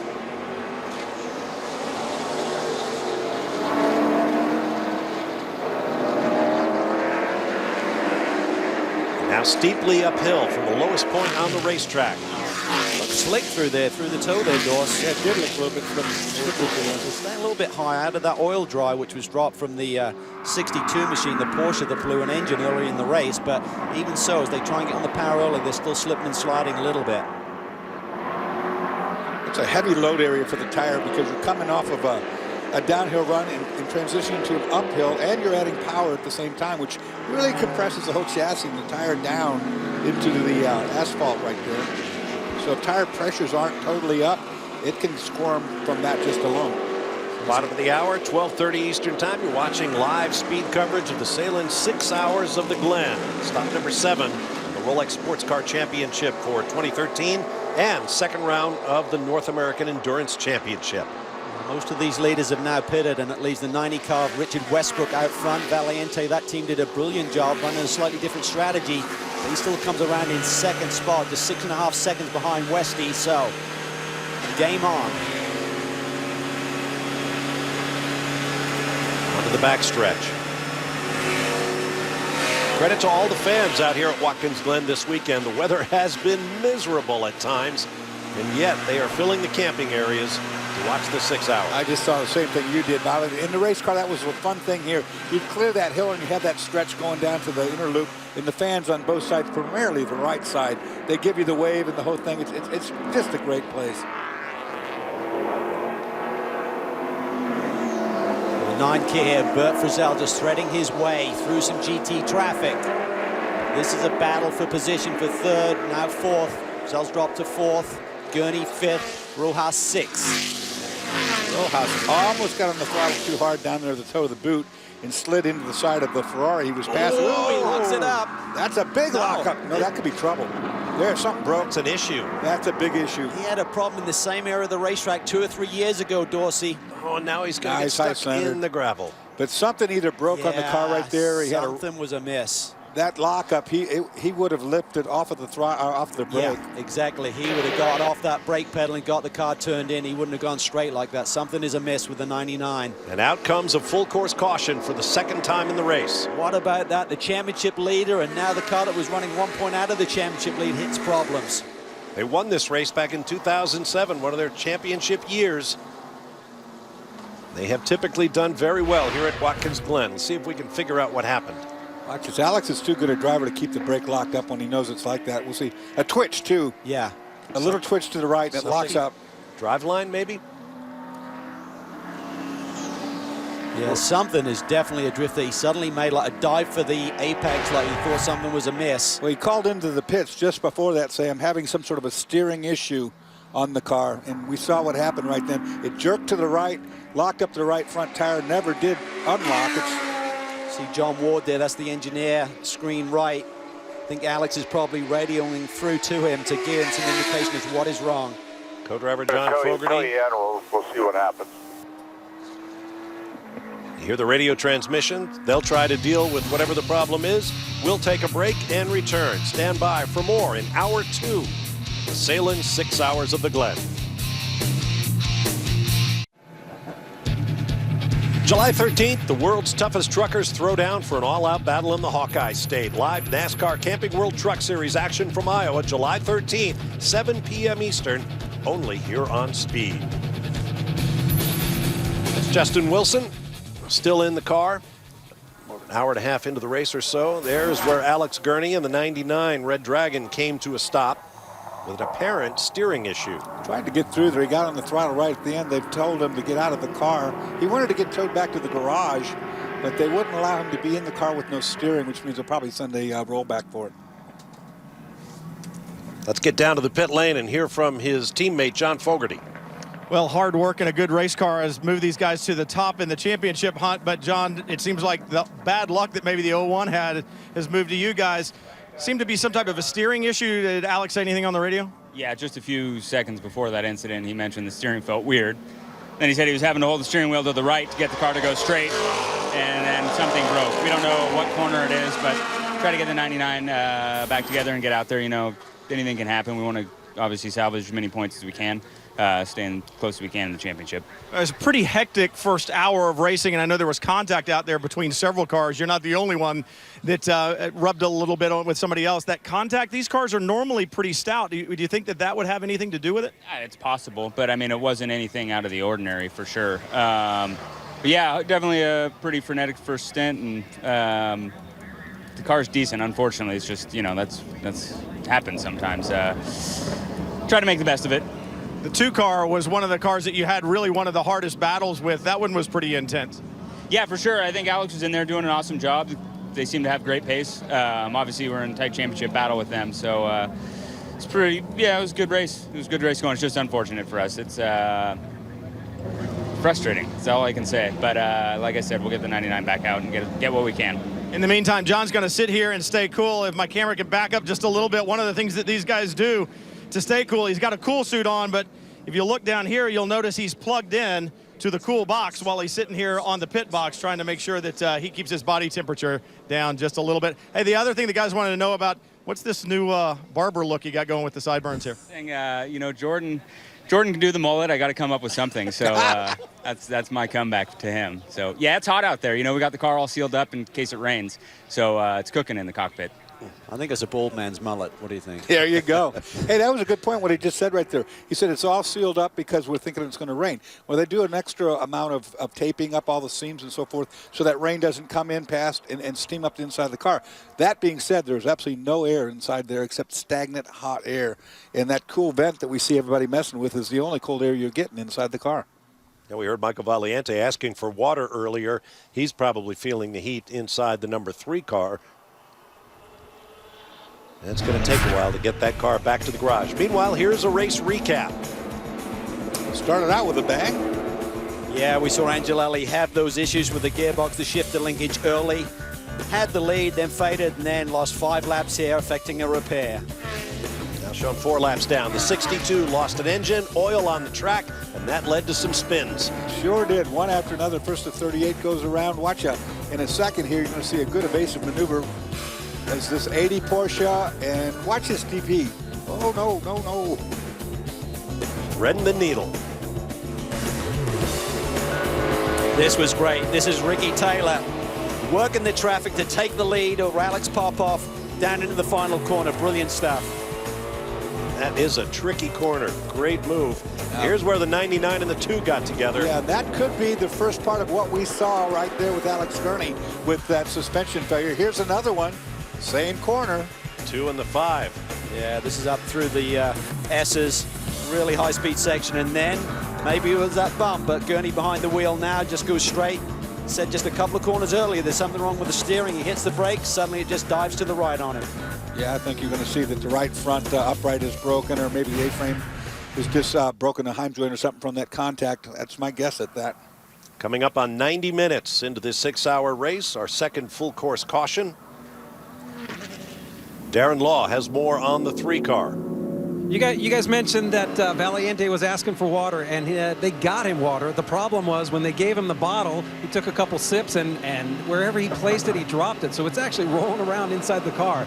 And you guys, you know how distracting that is. You're trying to run hard, you're trying to push, you're trying to fight, and you've got a water bottle that's number 1 floating around. Number 2, not getting a drink. These cars are so hot, it's going to make it really tough. So they're having a bit of a struggle. The 4-car team car had to come in. They were literally out of gas. They had to come in when the pits were closed, top them up, send them back out. Now they're going to have to come back in to put Luis back in the car. Trying to find the water bottle here. I'll tell you what, he might not find it. It will find him. Do not try this at home. No, don't do that at home. You have that hands device now, which makes it really tough to look down like that. The big thing is don't get it down in the foot box underneath your pedals. That's what I mean. He can't find it. It will find him. Team's playing strategy here. Remember that 3-hour mark is critical. They're sort of back timing to the 3-hour point as well for points. Well, we talk about 2 3-hour races, not 1 6. Valiente only has 5 laps on the board, whereas Westy had 11, so it makes sense for these guys to top him off. Just fuel. We're going to just get him topped off and open their window. Yeah, essentially you're about 40% away through a full fuel run at 11 laps there, so it makes total sense here. You don't want to be making green flag pit stops. Their hand was forced a little bit. They got a good car, real fast car there, so really quick. A lot of cars now visiting pit lane. Well, Action Express told us this weekend we are definitely going to play the game and trying to get those bonus points at the halfway point. Second of the A-Star Motorsports. Corvette DP's in the pits. Driver change going on. DeGuida will get out. More things going. They're taking tires as well. Great to see Luis Diaz back in yes. at DP again. Obviously ran with Pruitt for a couple of years. Never won a championship, but came pretty close. Has a bunch of wins, bunch of poles. Darren's down there. Yeah, guys, like I said, they had to come back in after running out of fuel. They're putting Luis in the car. They did a routine stop as far as changing tires, brand new Continentals on it. They're fueling it up. They're done with everything, but they're really slow here right now. When the first driver got out, he actually shut off the motor. I'm not sure why. I don't know if it died or he shut it off, but they still have not started it. They're losing a lot of time in pit lane here. When you switch to a 2-car effort from a 1-car, that's a lot of adjustment for the whole group. I mean, you're bringing new players on board in terms of your pit crew. There's just a lot of logistics to get right, and certainly this team has really fine-tuned that 3 team. That's really working right now, but when you add a second car, a lot of pressure on the whole team. On paper, it doubles the workload, but it never really doubles. It gets quite a bit more involved than that. But they'll get it. This is a team that is going places. Longtime car owner Rob Dyson once said 2 cars are more than twice the trouble and half the fun. There you go. That's from an owner's standpoint. I think I'd agree. See the running order in the GT class across the top of your screen.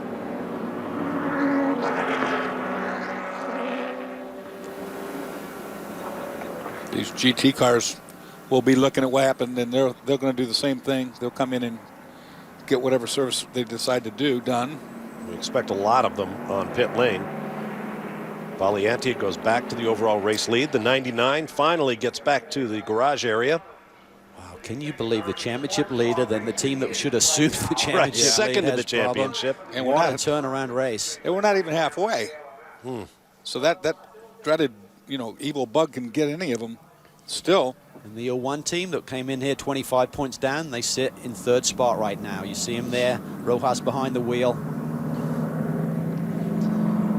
Always great to visit Watkins Glen. If you're a real race fan, this has to be on your must-do list. The other night, Dorsey and Calvin and I stopped by the iconic Glen Motor Inn, a shrine to racing at Watkins Glen.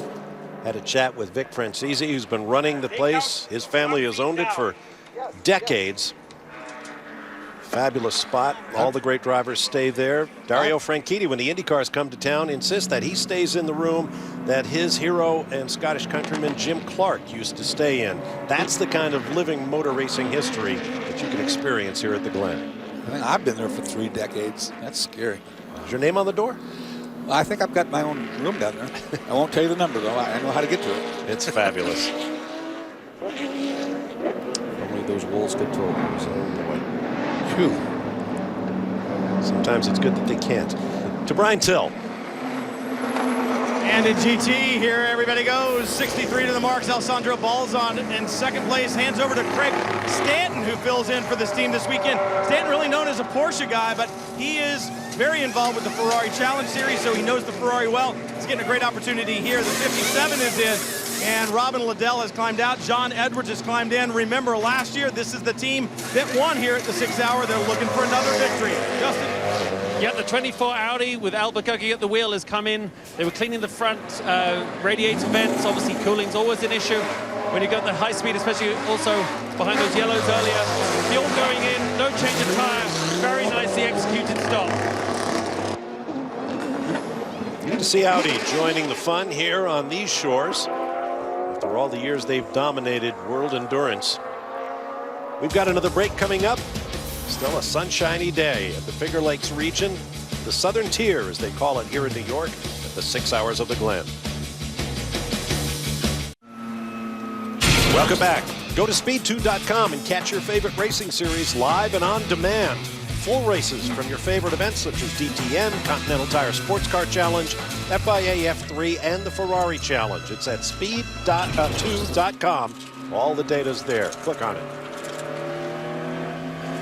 Back at the Glen, let's get down to the pit lane. Brian Till with Alessandro Balzan.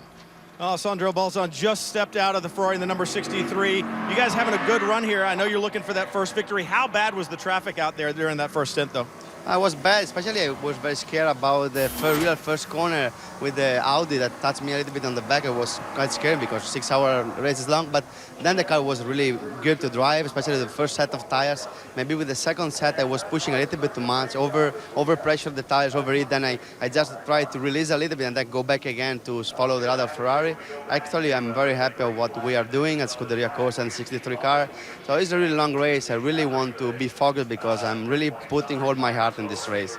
And I said you guys are looking for your first win, and Jeff, I know you want to be a part of this as well. You told me before this race, if you win this race, what are you going to do? You don't like my hair, so you know I have to like him, and maybe I look so good like him is doing. No, sure, I'm going to do it. He's going to do the Jeff Westphal haircut if he wins this race, from Ferrari to Audi. Justin? Brad Kettler, I believe that you're probably on the same schedule as half these drivers. Le Mans last week and now Watkins Glen. Nice to see you here, and of course the car is running very strong. Yeah, it's nice to be here. It's always fun to race at the Glen, and 1 week after Le Mans, we're just all kind of punch drunk from it all, and here doing it again. Yeah. And of course, a brace of amazing drivers. It must be fun to see these DTM young studs sort of here racing at this historic track. I have to go back because the track is going green. Brad, we'll catch up with you later.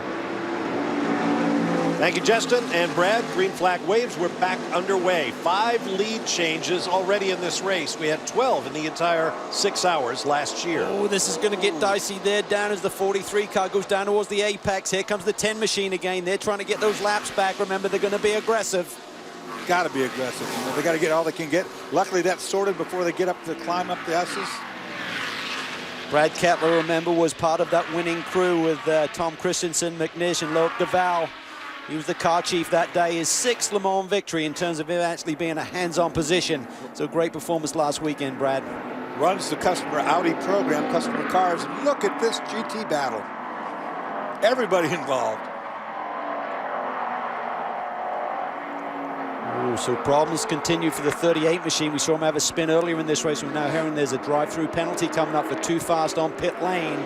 That's the leader in the GX class. Well, you just can't get these penalties. You just got to be so careful about those little bitty things like speeding on pit lane. The drive-through costs you 28 seconds in terms of the time loss from staying on the racetrack and just driving down the pit lane at that 45 miles an hour speed limit. The EC car still sideways off there. It must still be greasy down there, Dorsey. We've seen a lot of sideways coming off that corner. It sure looks like it. You know, you want to get to the power early there because you're going to climb that hill.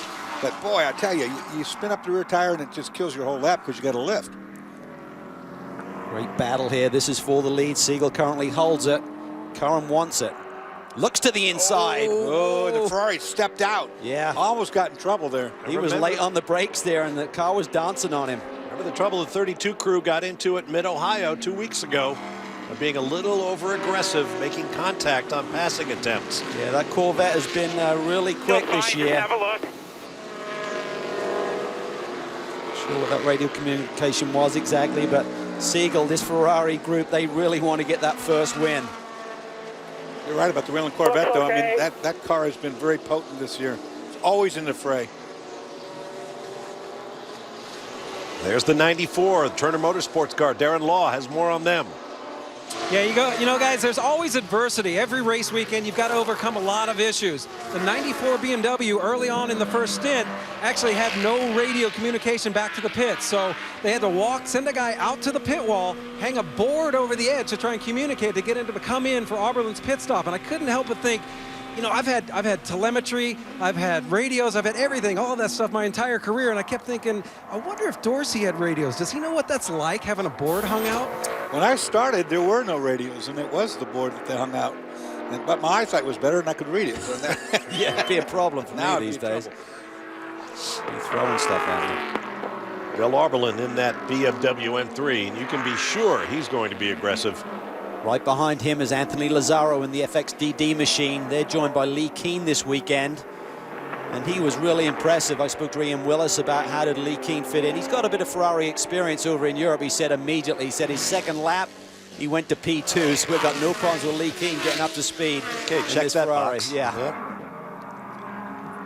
Lee was part of the Brumos team, sorry, Bob, earlier this year that kind of halted their racing programs a third of the way through the season. So great that Lee's picking up some of these rides. Past GT champion, of course. Miss those guys. This will be their home track. You know, the Brumos guys here for so many years, but they're going to take a year off and watch things as the unification of the two series gets together, and then we'll hopefully see them back. Remember that Porsche, so impressive at Le Mans, Bob. I think there's a lot of the Porsche teams saying maybe we'd like to have one of those to campaign next year over here in the U.S. That's a nice car. Yeah, they were one-of-a-kind cars.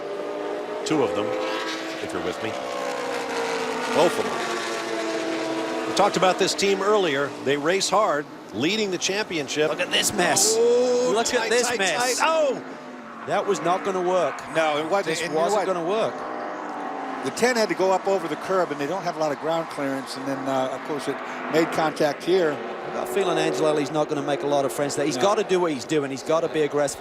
They got the 30 minutes, you know, in terms of getting points today. Now he's got to be aggressive and try and get those laps back. But when you're mixing it up with guys who have the position right now, that's going to be a tough order. Just hope he didn't do damage to the under tray. That is a pretty aggressive curb on the entry there going in the area. There's a pass for third place in class. The 9 going around the 01. That's nice and clean and easily done. Yeah, Bert Frizzell, that car was really quick at Mid-Ohio. They had a couple of pit lane speed infractions. Otherwise, they had the fastest car in this race. And look at this. Angelelli forces it to the inside. Oz Negri has nowhere to go. You know, he got hard on the brakes to keep from hitting Memo Rojas, but that sent him trajectory-wise. Look at the grass. Yeah. Grass on the rad. We understand the 60 will pit this time around. Just get that grass out of there.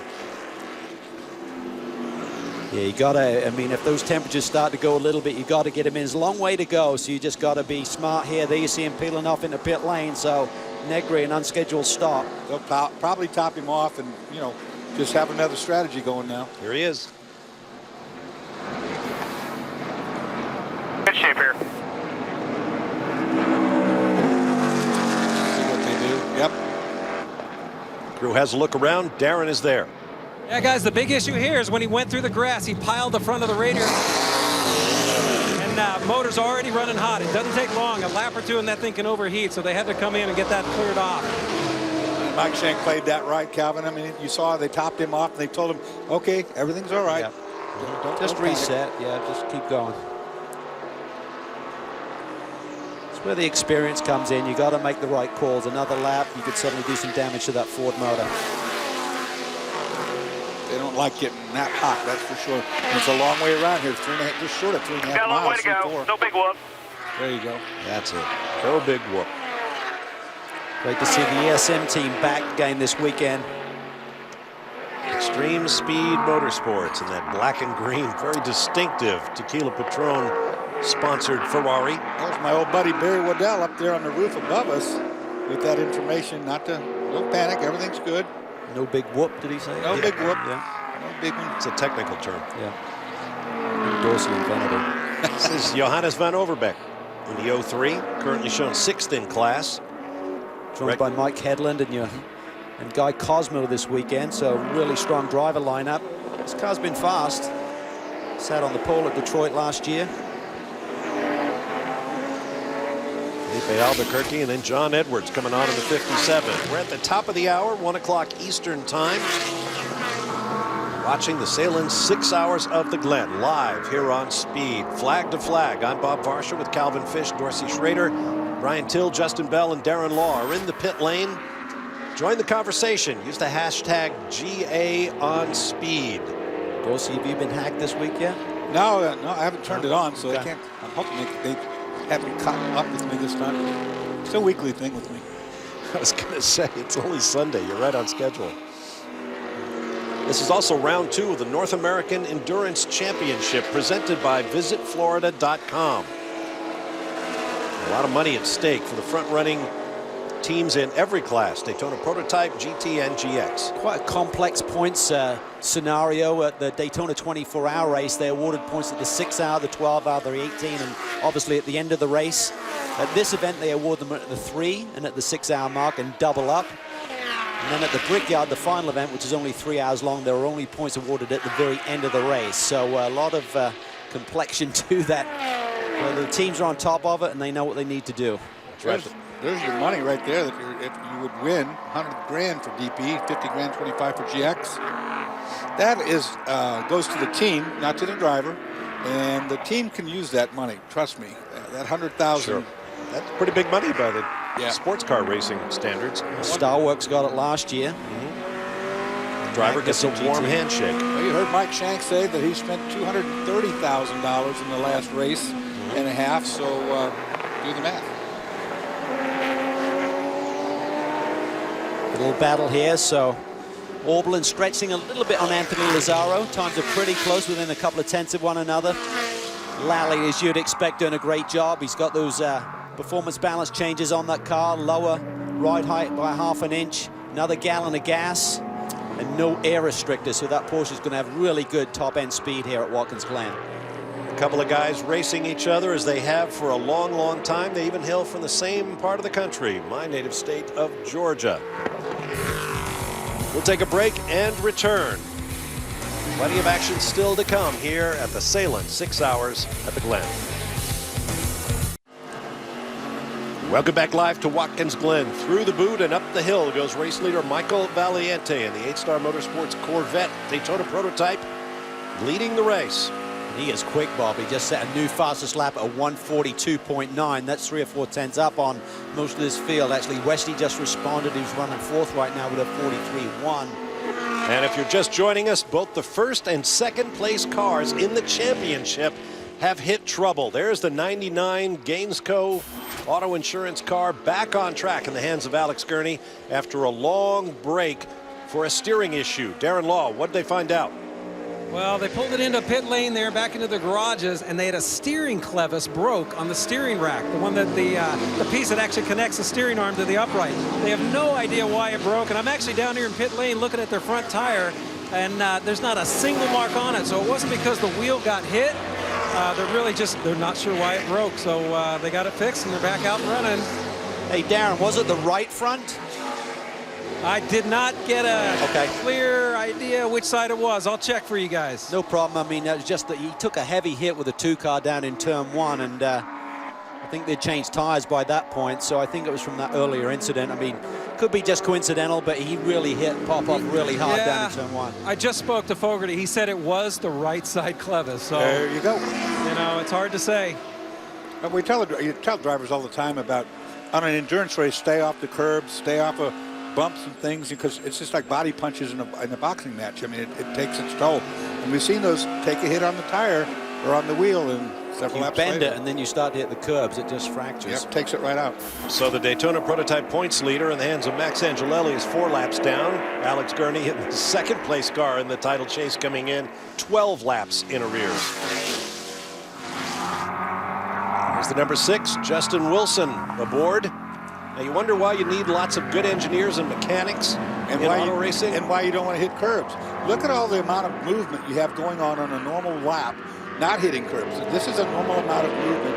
Lots of parts that have to gyrate and go back and forth. Then you bend one of those by hitting another car, and you can see why you have failures. Most teams actually have a shot canister there to the left. They've actually got a can of Red Bull. That's pretty cool. Which may explain why the suspension is moving around so much. Yeah, it's hyper. Gives you wings. That's a really cool shot. That's you can awesome. see what the suspension and what the chassis is dealing with, and consequently, if you have a hit and bend one of those rod ends or something, and the work and the punishment that the suspension then goes through over the course of a lap, and then 6 hours of hard racing, it's that residual effect, Dorsey. We've seen it so many times. We saw it with the Ganassi team with the 02 car. Remember when McMurray hit the pit lane going out of the pits, and then many hours later, suddenly they had differential fail. Learn a lot more about the engineering of race cars at safeisfast.com. It's a nonprofit website built and maintained by the Road Racing Drivers Club of America. Not only the engineering and building the racing cars, but also marketing, driving techniques, and more. And right now, concentrating on road safety under the auspices of the international governing body, the FIA. I had the pleasure and privilege of shooting some video for the website this weekend about that very topic, how young drivers, particularly teenagers, can learn car control and other key life-saving skills from veteran racing drivers. Check it out, safeisfast.com. I like the other piece you did, Bob, where you talked about having perfect hair. That was really neat. Well, I studied up on that one. I got a special grant from the FIA to talk about hair. Calvin and I have been teaching, instructing driving school for most of our lives, but now Calvin has a young daughter that he's going to have to contend with here in a short time. It's a serious subject. About 15 years from now, you'll be sweating, mate. That's right. Car crashes are the leading cause of death among teenage drivers, so anything we can do to change that, we're happy to. Justin Bell. So Enzo, obviously a very strong opening stint for you. You have 2 extraordinary drivers. I mean, amazing to see Stefan Sarazan here with you. I guess part of your strategy is, you know, you represented the team well at the beginning. You had a strong run. You got one big bullet and then even bigger bullet. Is that the strategy? Yeah, I think we came to Watkins Glen with a strong car rolling out of the truck. I mean, you saw that in our practice sessions, and even in the second practice session, we didn't complete the lap, but we had all the best splits, so everybody caught on it that we had a good car.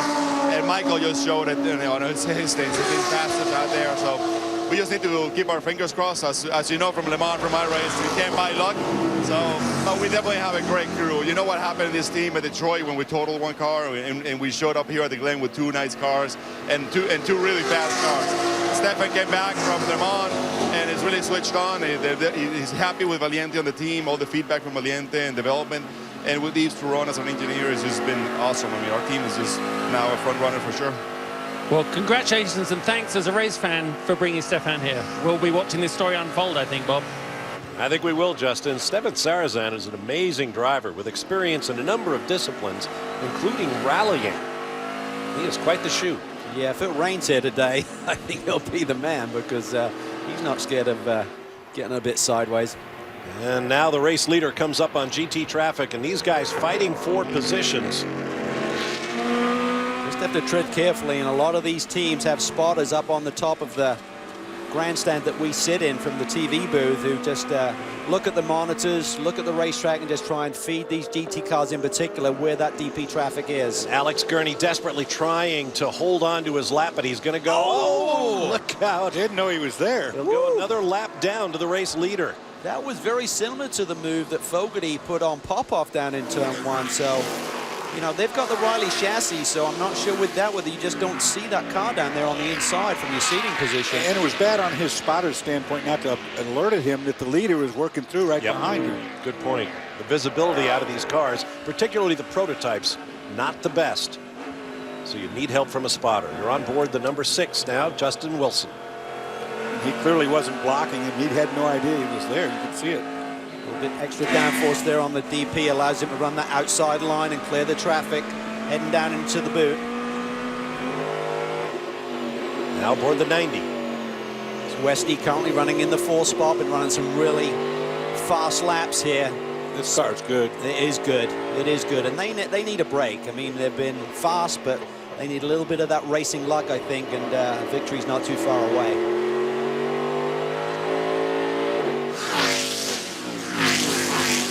Westy was one of the drivers who was really severely affected by Alan Simonson's unfortunate crash at Le Mans last weekend. Westy was really close to him and was just devastated when he jumped out of the Corvette and heard that news, and it's really affected the whole motor racing fraternity in the paddock right now. You just can't believe in today's age when you see that accident, Bob, when you see cars flying through the air, you've seen like IndyCar type crashes, you think, oh boy, he's going to be lucky to survive. But when you see that type of incident that Alan had, you think with today's current safety regulations that someone should just walk away. So I think it's really affected everyone deeply in terms of losing a great friend and competitor, but also the fact that that type of incident took someone's life. It seems very unfair.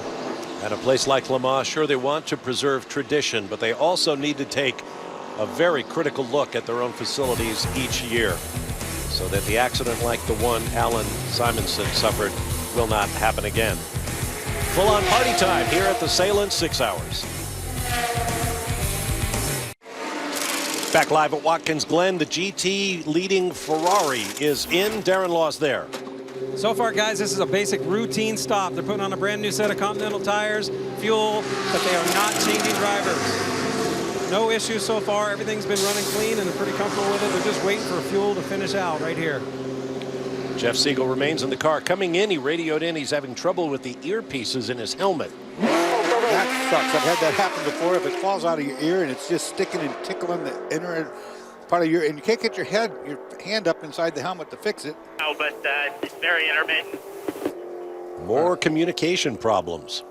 Yeah, and that's just a distraction. You want clear communication between the pit lane and you in terms of what you need to be doing, where you're at on the fuel stint, stuff like that. So, and these Continental tires that we're seeing going on here on these GT machines, that's the GT.R tire. That's the code that it's given. It's only run here and at Indianapolis. So it's been a bit of adjustment for these GT teams to run this team here this weekend. Now, a moment ago, the 10 car received a furled black flag. That's called a sportsmanship flag for a no-no, and here it is. Watch this, Cal. He's slicing and dicing. Just before that, he really roughed up the 5 car to get by him. And a furl black flag is a warning from the head that they're watching you, and they're saying, all right, now that we'll give you that one next time. Right. Well, we said he's being aggressive, Dorsey, but there's a race going on. Do you know what I mean? He's got to be aggressive. I mean, he's in a position he's got to make back laps. Can't run guys off the road, though. No, you got to play fair, but but that's a warning, and I'm glad to see that too. I applaud that. That, you know, instead of just bringing the guy in, at least talk to him first. Here, we'll get a better look this time, Cal. Now it's actually behind that. This is the same issue over again. In the previous corner, coming up out of the boot, the 10 car sliced across the nose of the 5. And Christian in the 5 was probably not too impressed with that move. I would, you know, he gets riled up over things like that. Yeah, he will not be a happy boy. And if there's a concertina effect in terms of the traffic, he's going to give Angelelli his due. Let's look at the 00 in the GX class. Mazda has claimed its first couple of victories in this all-new class for alternative racing technologies. And this one, probably the most innovative of all, the Skyactiv diesel turbo. They keep chipping away on the points lead that this 38 car has, in particular Jim Norman, who ran with the Napleton Porsche team at Daytona and got that victory. Built up a huge points lead, and but the Mazda is a fast car. I spoke to Jim Norman this weekend. He said this Porsche is so much fun to drive for. He said we don't have the pace of the Mazdas, but he said, you know what? They had reliability issues early in the year. They're now finishing sprint races, but this is 6 hours long. Will that Mazda have the durability here today? We'll have to wait and see. It's a trick little. It's a turbo diesel engine, like you said, Bob, but it's a low compression engine, down around 14 to 1, and it's got a twin turbo. It's got a feeder turbo, if you will, a small turbo, which its job is to keep boost up in the second turbo, which provides the power. And it's very fuel efficient, obviously, but it also makes good power for its liters, which is 2 liter. In the wake of the Alan Simonson accident at Le Mans, perhaps coincidentally, Dr. Jim Norman, he is a medical doctor in his daily life, got together with another racing physician, Jim Lowe, to write an article about fatal accidents in racing and where the frontiers are that still need to be explored in order to make the sport more safe. We talk about Angelelli getting that black filled flag, and we've actually found a really good instance as to where Max has been slicing and dicing. This was on Christian Fittipaldi coming up here out of the boot. Watch here. Tucks to the inside here. Bang. A little bit of side-by-side contact, but watch this. This is what I don't like. Look. Washes it all the way out, and you got to give the guy a little bit of room. And that's exactly what Jackman did, of course, in Detroit. Yeah, to Memo Rojas. The Memo that's not on the last lap, on the last corner, going for the win. Yeah, okay, you be a little dirty, you move the guy offline and push him out there, but you don't do that. That's a good way to get yourself into trouble. Remember Barber last year? Angelelli had a little moment with one of our guys down on pit lane. What was that all about, Darren? You weren't too happy with him then. Hey, sorry guys, I didn't hear the question. What was that? We're talking about Angelelli last year. He seems to be using up all of the road when he's diving inside of the traffic. You had a moment with Max last year at Barber. Yes, I did. I had a big problem with him last year, and we had many sit-downs after that with Wayne. He definitely drove me all the way to the outside of the track. Max gets pretty excited, so that's a tough one with him, especially when he's really pushing. Well, he's really pushing right now, and he's got his own piece of racetrack. He's got a right to push, like you said, Calvin. I mean, we like to see Max when he gets all fired up. Does a really good job, and you know, he's fighting for everything, trying to get those 5 laps back. He's got one back. You know, a lot of race left. He can still be in this game. Now we're in our 3rd hour, and we talked earlier about the halfway points available for the North American Endurance Championship presented by VisitFlorida.com. We're in that 3rd hour now, so let's watch how these teams try to position themselves to be in the lead, if they can, when the 3-hour mark arrives. Yeah, it seems like both GT and Daytona prototypes are doing about a 27-lap green flag run, so you basically just have to back time it if you can. You're not going to do an additional pit stop or anything like that, but certainly if it works out well, you're going to try and be there at the front of the pack when you're at that 3-hour mark today. Our only brother driver team, there you see the number 9, Bert Frizzell at the controls. Brother Brian is in the pit lane with Darren. Brian, you guys have had some really quick cars this year, and again, you know, just haven't produced the results. Right now, you guys are running 3rd. It's looking good. You're about to get in. Yeah, the car's running great. The whole Action Express team is just performing really well. They've been performing well all season, but haven't had the result we wanted. But right now, it's looking good. But there's still a lot of race left, so hopefully we'll come out of here with a good one. But still a lot of racing to go. And you and your brother both like the same setup with that car, right? Yeah, we like the same setup. So I think it's a match that really works. You know, it's working for Christian and Joao, and it's working for Bird and I. All right, guys, they're having a good run. They're hoping for a good finish this weekend. Back to you. We talked about that setup at the beginning of the show. I said adding a 3rd driver really adds some complexity. It's not just the seating position. You know, we talk about Westbrook being really tall and some guys being really short and having to get the seat adjusted for that, but also the car itself. Some guys like a loose car. You know, like Scott Pruitt likes a car that's looser than Memo Rojas likes, and now you add a 3rd guy. So where's the nice fine mix? Where does it all settle down at? There's always a bit of a compromise, whether it's your seating position, when you're talking about just the logistics and stuff like that, but also you know, when you're talking about the setup of the car, I mean, 2 guys will find a medium ground, but when you add a 3rd driver at that mix, like you're talking about, Dorsey, it really adds a different complexion to it. You agree to disagree.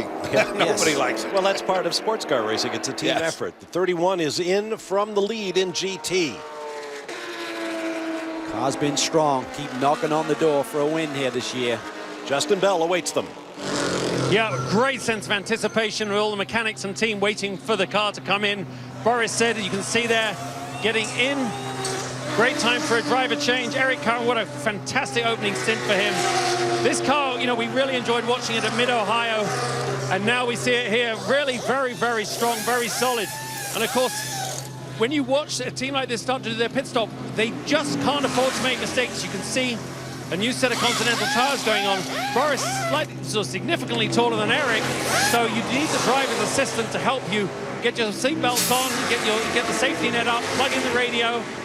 Meanwhile, the fuel has just finished, doors closed, and off they go. That was very nicely executed. It's always fun to see Boris out there.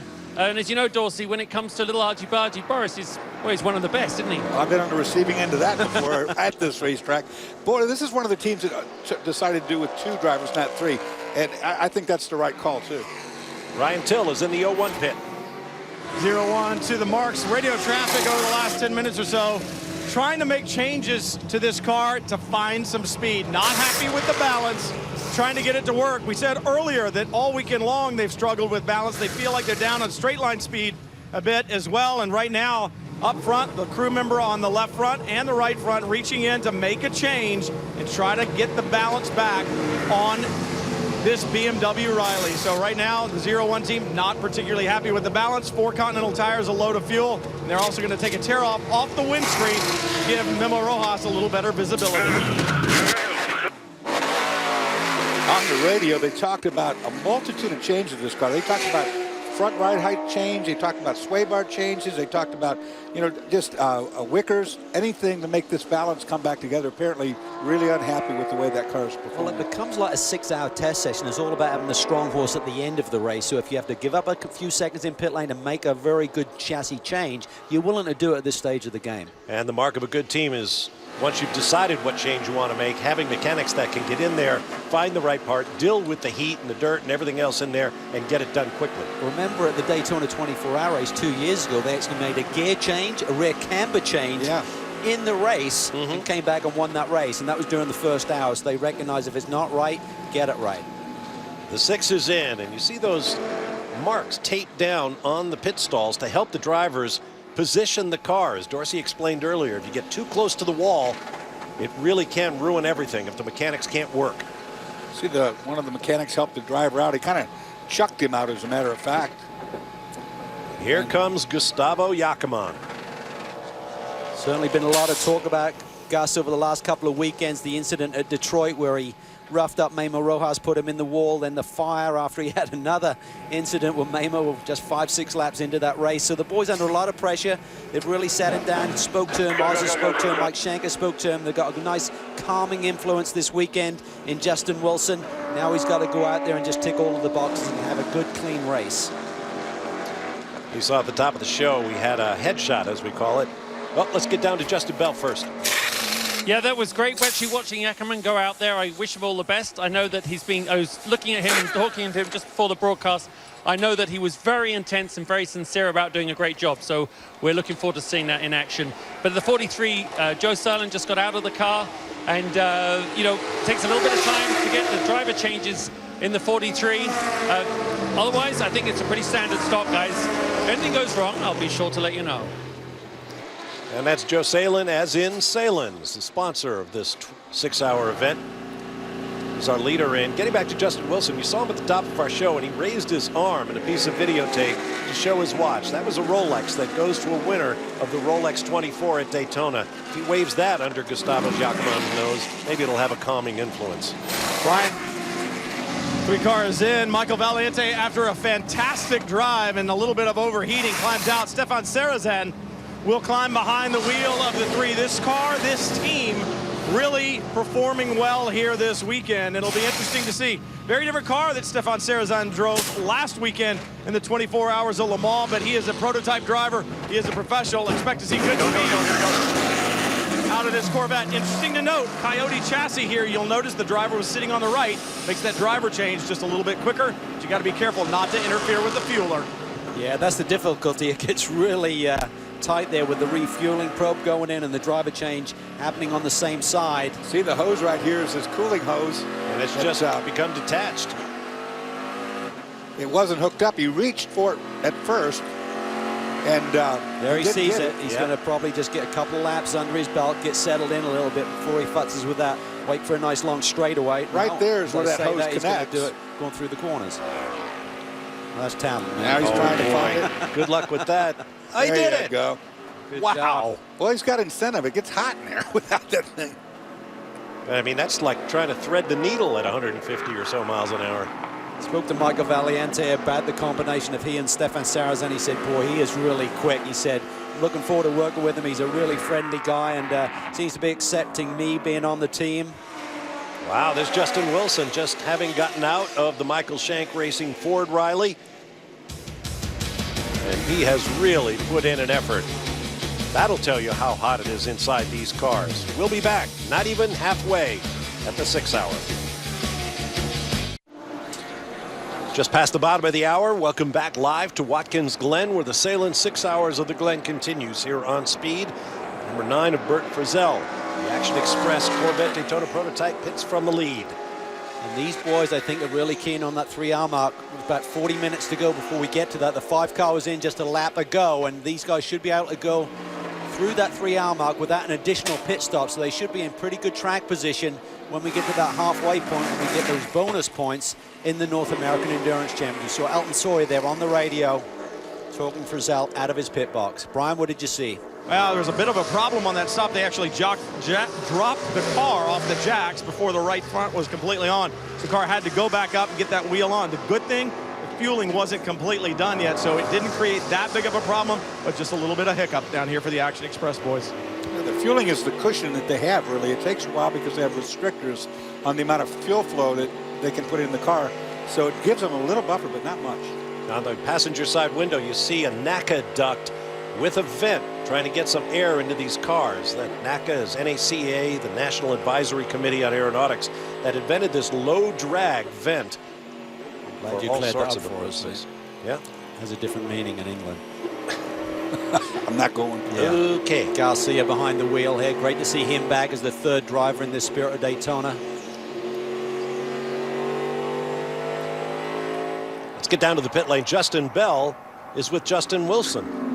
Well, from knackered duck to plain simple knackered, mate. You look very hot, and that was, is it the high humidity or is it just the cockpit dimensions for you? It's a bit of everything. It's quite humid. We're not running a cool suit, so it gets a little warm in there. And then I have to spend a lot of energy just trying to hold myself up because I'm sat pretty upright. My knees are coming straight up, and so it's a little tight. I needed the guys to pull me to get out. I just not used to stretching my legs.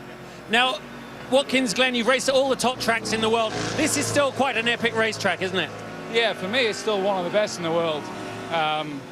It's right up there with Le Mans, the Indy 500. It's just it's a cool track. We carry a lot of speed, and when it goes right, it feels really good. So the drivers love it.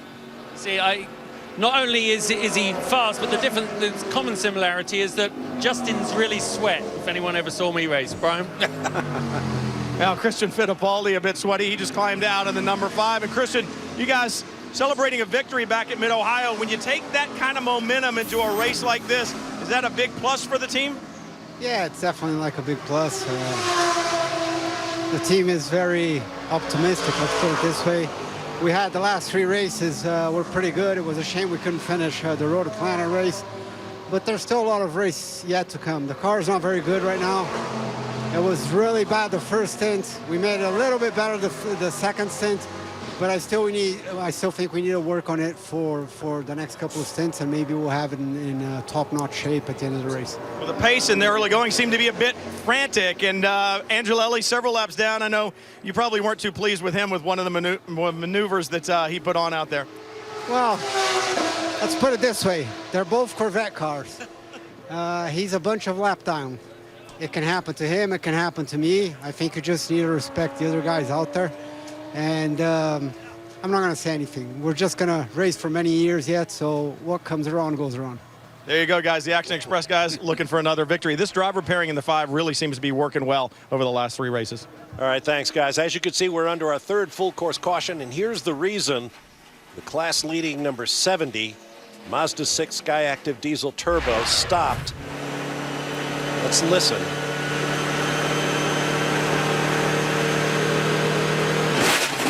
Oh, man. Well, you don't even have to comment on that one. That is the sound of a box of neutrals, it sounds like. That could be engine, too. I mean, you hear something clanking around down there. That is an expensive noise. Yeah, that is the most expensive noise. It's like a bunch of pebbles in a coffee can. And that was Jim Norman's point. He said, you know, the Mazda's been strong. I mean, they've gone beyond the point in this race that we've seen in recent sprint races at 2 hours 45 minutes, winning races and finishing races. So this is a little bit early, but he said, you know, they haven't had a chance to do any long runs in testing, and we'll see how they fare for 6 hours. Sound of dollars bouncing down the track. Now keep in mind, 35 minutes from that all-important midway point of the race. The 8 is in from second. Okay, unplug and let's go. Well, I think what happened here, Light at the end of pit lane. this was our leader, but he was out of fuel. He had 28 laps on that stint, and what they'll allow you to do is basically splash your fuel. You can't top it up, but you are allowed to splash. If you've got a cut tire, you're allowed to change that one cut tire, and you basically allowed like 5 gallons of gas, just enough to get you back around, so that when the pits do open, you can then come in. But you have to come in. You can't stay out. You need to serve a pit stop once you go back to when the pit lane does open for everyone. That's exactly what they did. They called in and they said, we cannot make another lap. We have to come in. And they said, okay, you can come in, but you only get that 5 gallons of fuel. And you're coming back again. A couple of other cars in as well. You can go ahead, but I don't know exactly when that'll be. That's a tough break for that team because Brendan had been on it, run some fast lap times, and had got the car to the lead. So they'll be coming back, obviously. They'll do probably their driver change and all the things then. Should be a pretty quick cleanup since the 70 was just towed away, but pit stops are coming. So we'll take another break, get you caught up when we return to the Sahlen 6 Hours of the Glen live here on Speed. A little slice of history from 1968, the first 6 Hours of the Glen. That car, a Gulf GT40 from John Wyer, won its very first race. It was chassis 1075 that went on to win the 24 Hours of Le Mans back-to-back in September of that year and June of the following year. There's Jackie Ickx and Lucien Bianchi. Each man went to victory lane at Le Mans in that very same race car, but its first ever victory came right here at Watkins Glen in 1968. And we'd love to thank the folks at the International Motor Racing Research Center here in Watkins Glen for their assistance helping us with those images of the early days here at the Glen. And by the way, check out racingarchives.org. It's the site for the International Motor Racing Research Center. As a fundraiser for this nonprofit, they're raffling off a 1982 Ferrari 308 GTSI with less than 1,500 miles on it. Check it out, racingarchives.org. Calvin Fish is making a note as I speak. Let's check the race recap right now. The 10 car getting very aggressive with the 99. The 1 and 2 cars in the championship coming in.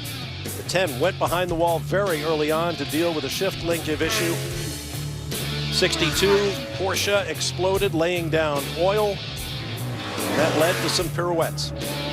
One after the other, 38 gets cut off first, but right behind him will come a slew of cars.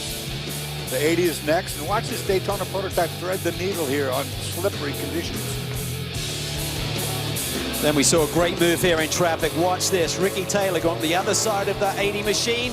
Dives inside of Popov to take the lead in the final turn of this racetrack. Awesome move. If you think he put 2 wheels over the curb, he did not. Collision here between the 2 of Alex Popov and John Fogerty in the 99. And that would lead to problems for the 99 later on. The 2 again, this time with the 5 from Action Express. The 99, maybe as a result of that hit, breaks the front suspension and goes off the track.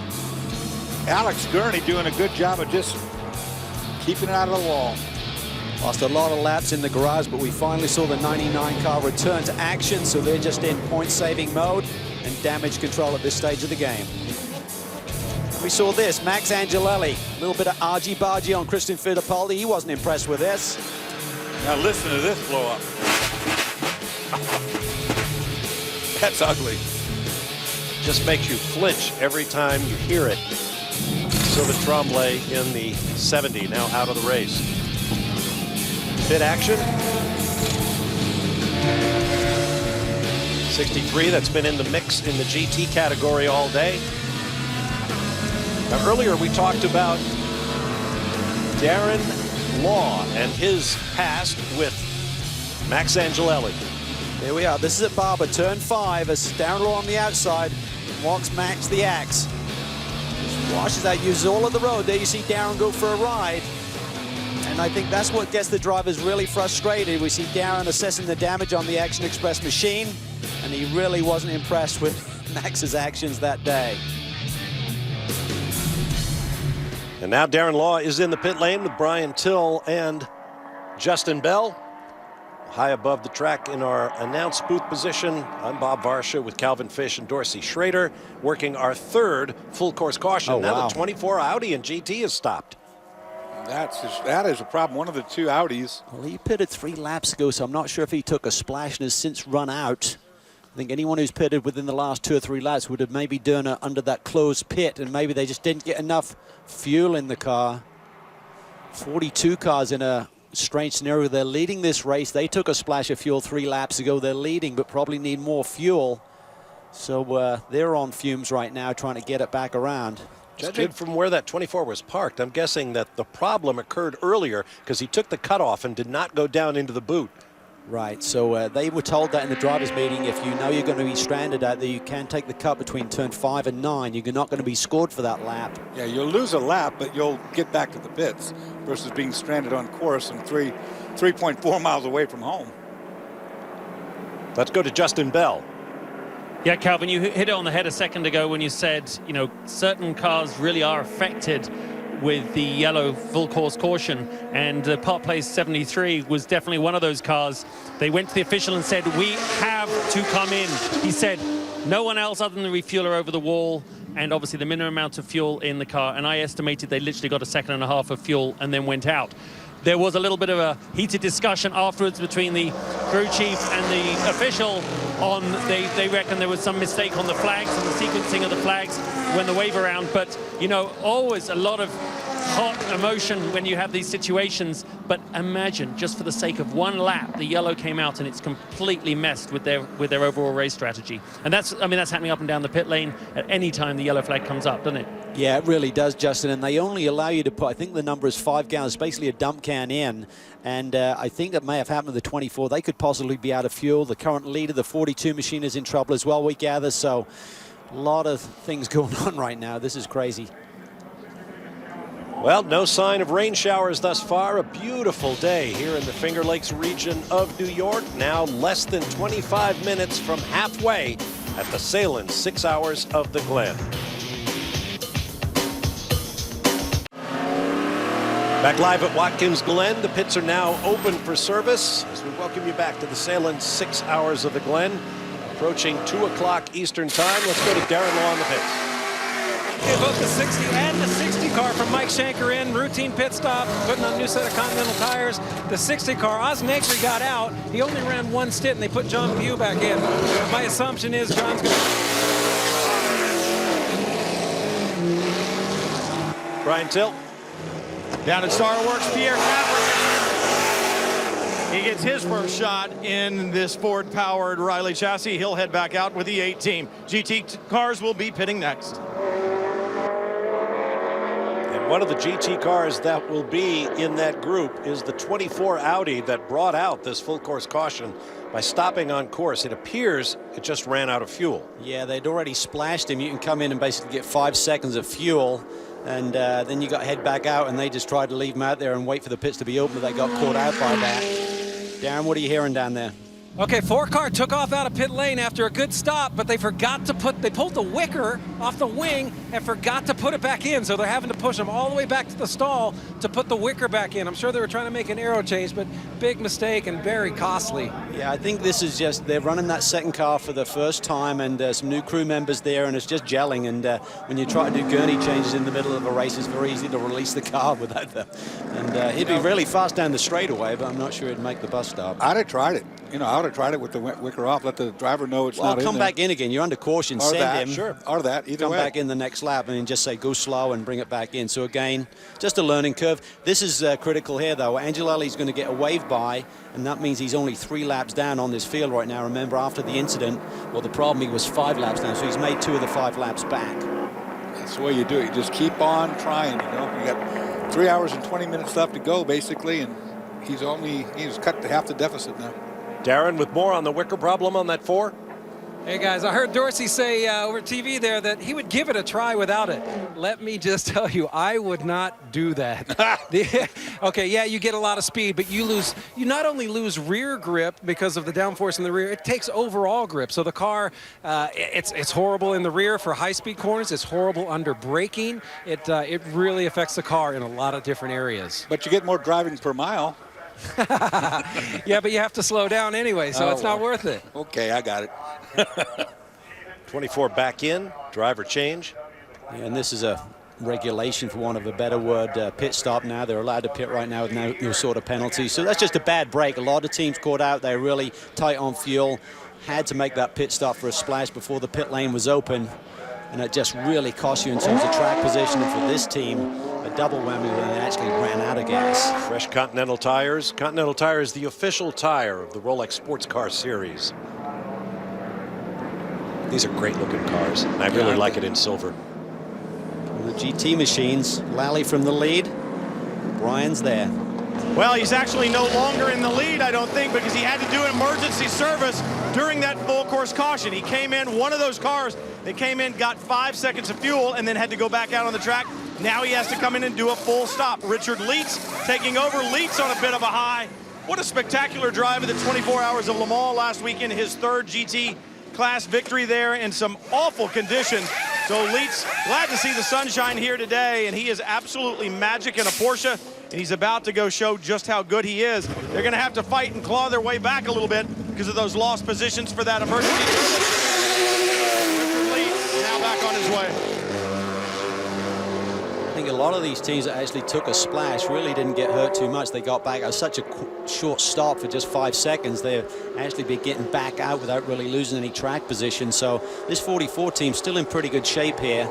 And Leitz coming off his third Le Mans victory. He's on a high. So probably going to see Lally and Leitz split the driving tour for the rest of the distance. Darren? Hey guys, you know, these guys are lucky this is a 6-hour race. There's a lot of costly little mistakes they're making, from running out of fuel to the 61 Ferrari just pulled in, came in a little hot and overshot his pit lane, had to be pushed backwards. Even though they were just getting the splash, it wasn't a big mistake, but these things add up in the end. They could have easily lost a position because of that. No question about it. Now less than 17 minutes away from halfway. We'll take another break and come back for green flag racing. Round 7 of the Rolex Sports Car Series for 2013, the Sahlen's 6 Hours of the Glen. Come back to the beautiful Finger Lakes region of New York State. Coming up July 26th, the Rolex Sports Car Series takes the championship fight to the Brickyard for a door-to-door car combat you just can't miss. Final round of the North American Endurance Championship, round 8 of the season, the Grand Am Rolex Sports Car Series from Indy, July 26th, 7:30 p.m. Eastern, only here on Speed. Great day for a barbecue, big crowd on hand enjoying the sun and shade at Watkins Glen International. Pit stops are being completed. We expect to go back to green flag shortly. 73 is back in. Darren?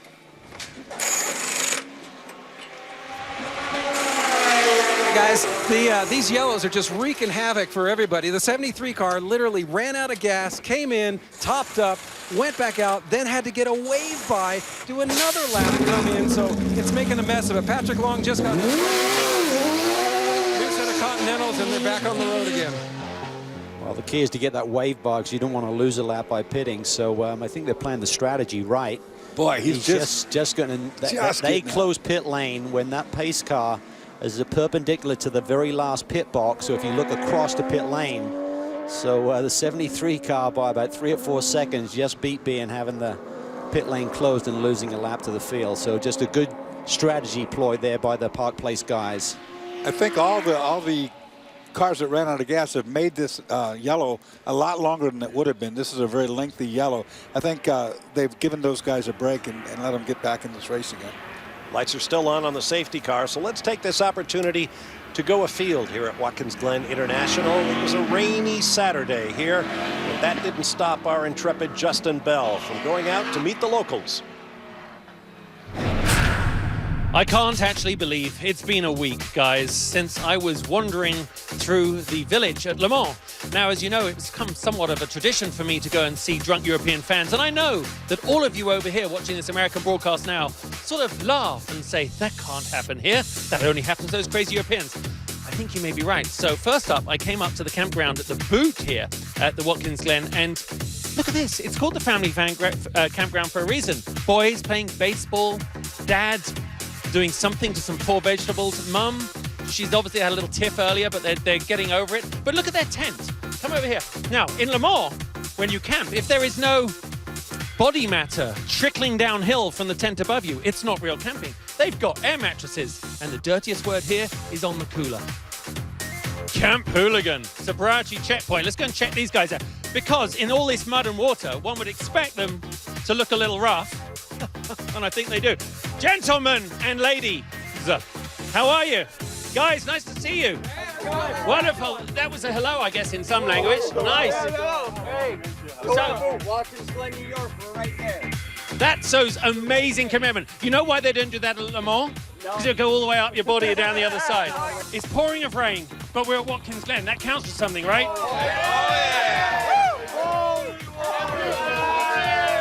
All right, guys, what I want to know is if it was a battle of the fans, Brits, Germans, French, or Americans.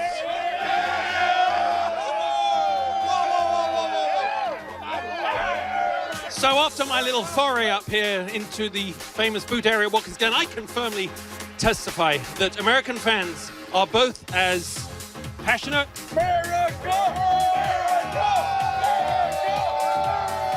illiterate, drunk, smelly, unwashed, uncouth, probably have real jobs in real life, but they do represent the sport well. Until France next year. This is Justin out. We are the world. Always an adventure. I've been up there way too many times. That's a great new tattoo you let them give you, Justin. We look forward to seeing that again in the future. Look at the clock, Bob. Just under 8 minutes to go before those bonus points will be awarded. A sprint. This is for maybe up to $100,000 bonus here. This could be critical. It should be good fun. Safety car is in. Green flag is out. And we are racing again at the Glen. Oh, the 5 got a big jump there, bumping. Contact. Yeah, Sarazan tried to defend that inside line a little bit too late. Barboza bumped his way by the 99 last year to win the race, and now he's trying to bump his way back to the lead as we approach halfway. Yeah, Barboza was all over. He was ready for that restart. Stefan didn't realize he was coming that quickly. Tried to defend, but it was too late. Traded paint a little bit. So Action Express, we talked about their strategy in terms of trying to get those bonus points. They got 2 cars in the top 3. Sitting there 3 minutes away from maybe $100,000. You better be on the game on this restart. There's bonus points to the top 3, and the rest of the field get the same, a 4th on down. So these top 3 positions are critical for these next 6-7 minutes. Now, they won't give the check away until Indianapolis 3 weeks from now. But this could be a critical juncture in the battle for that $100 grand.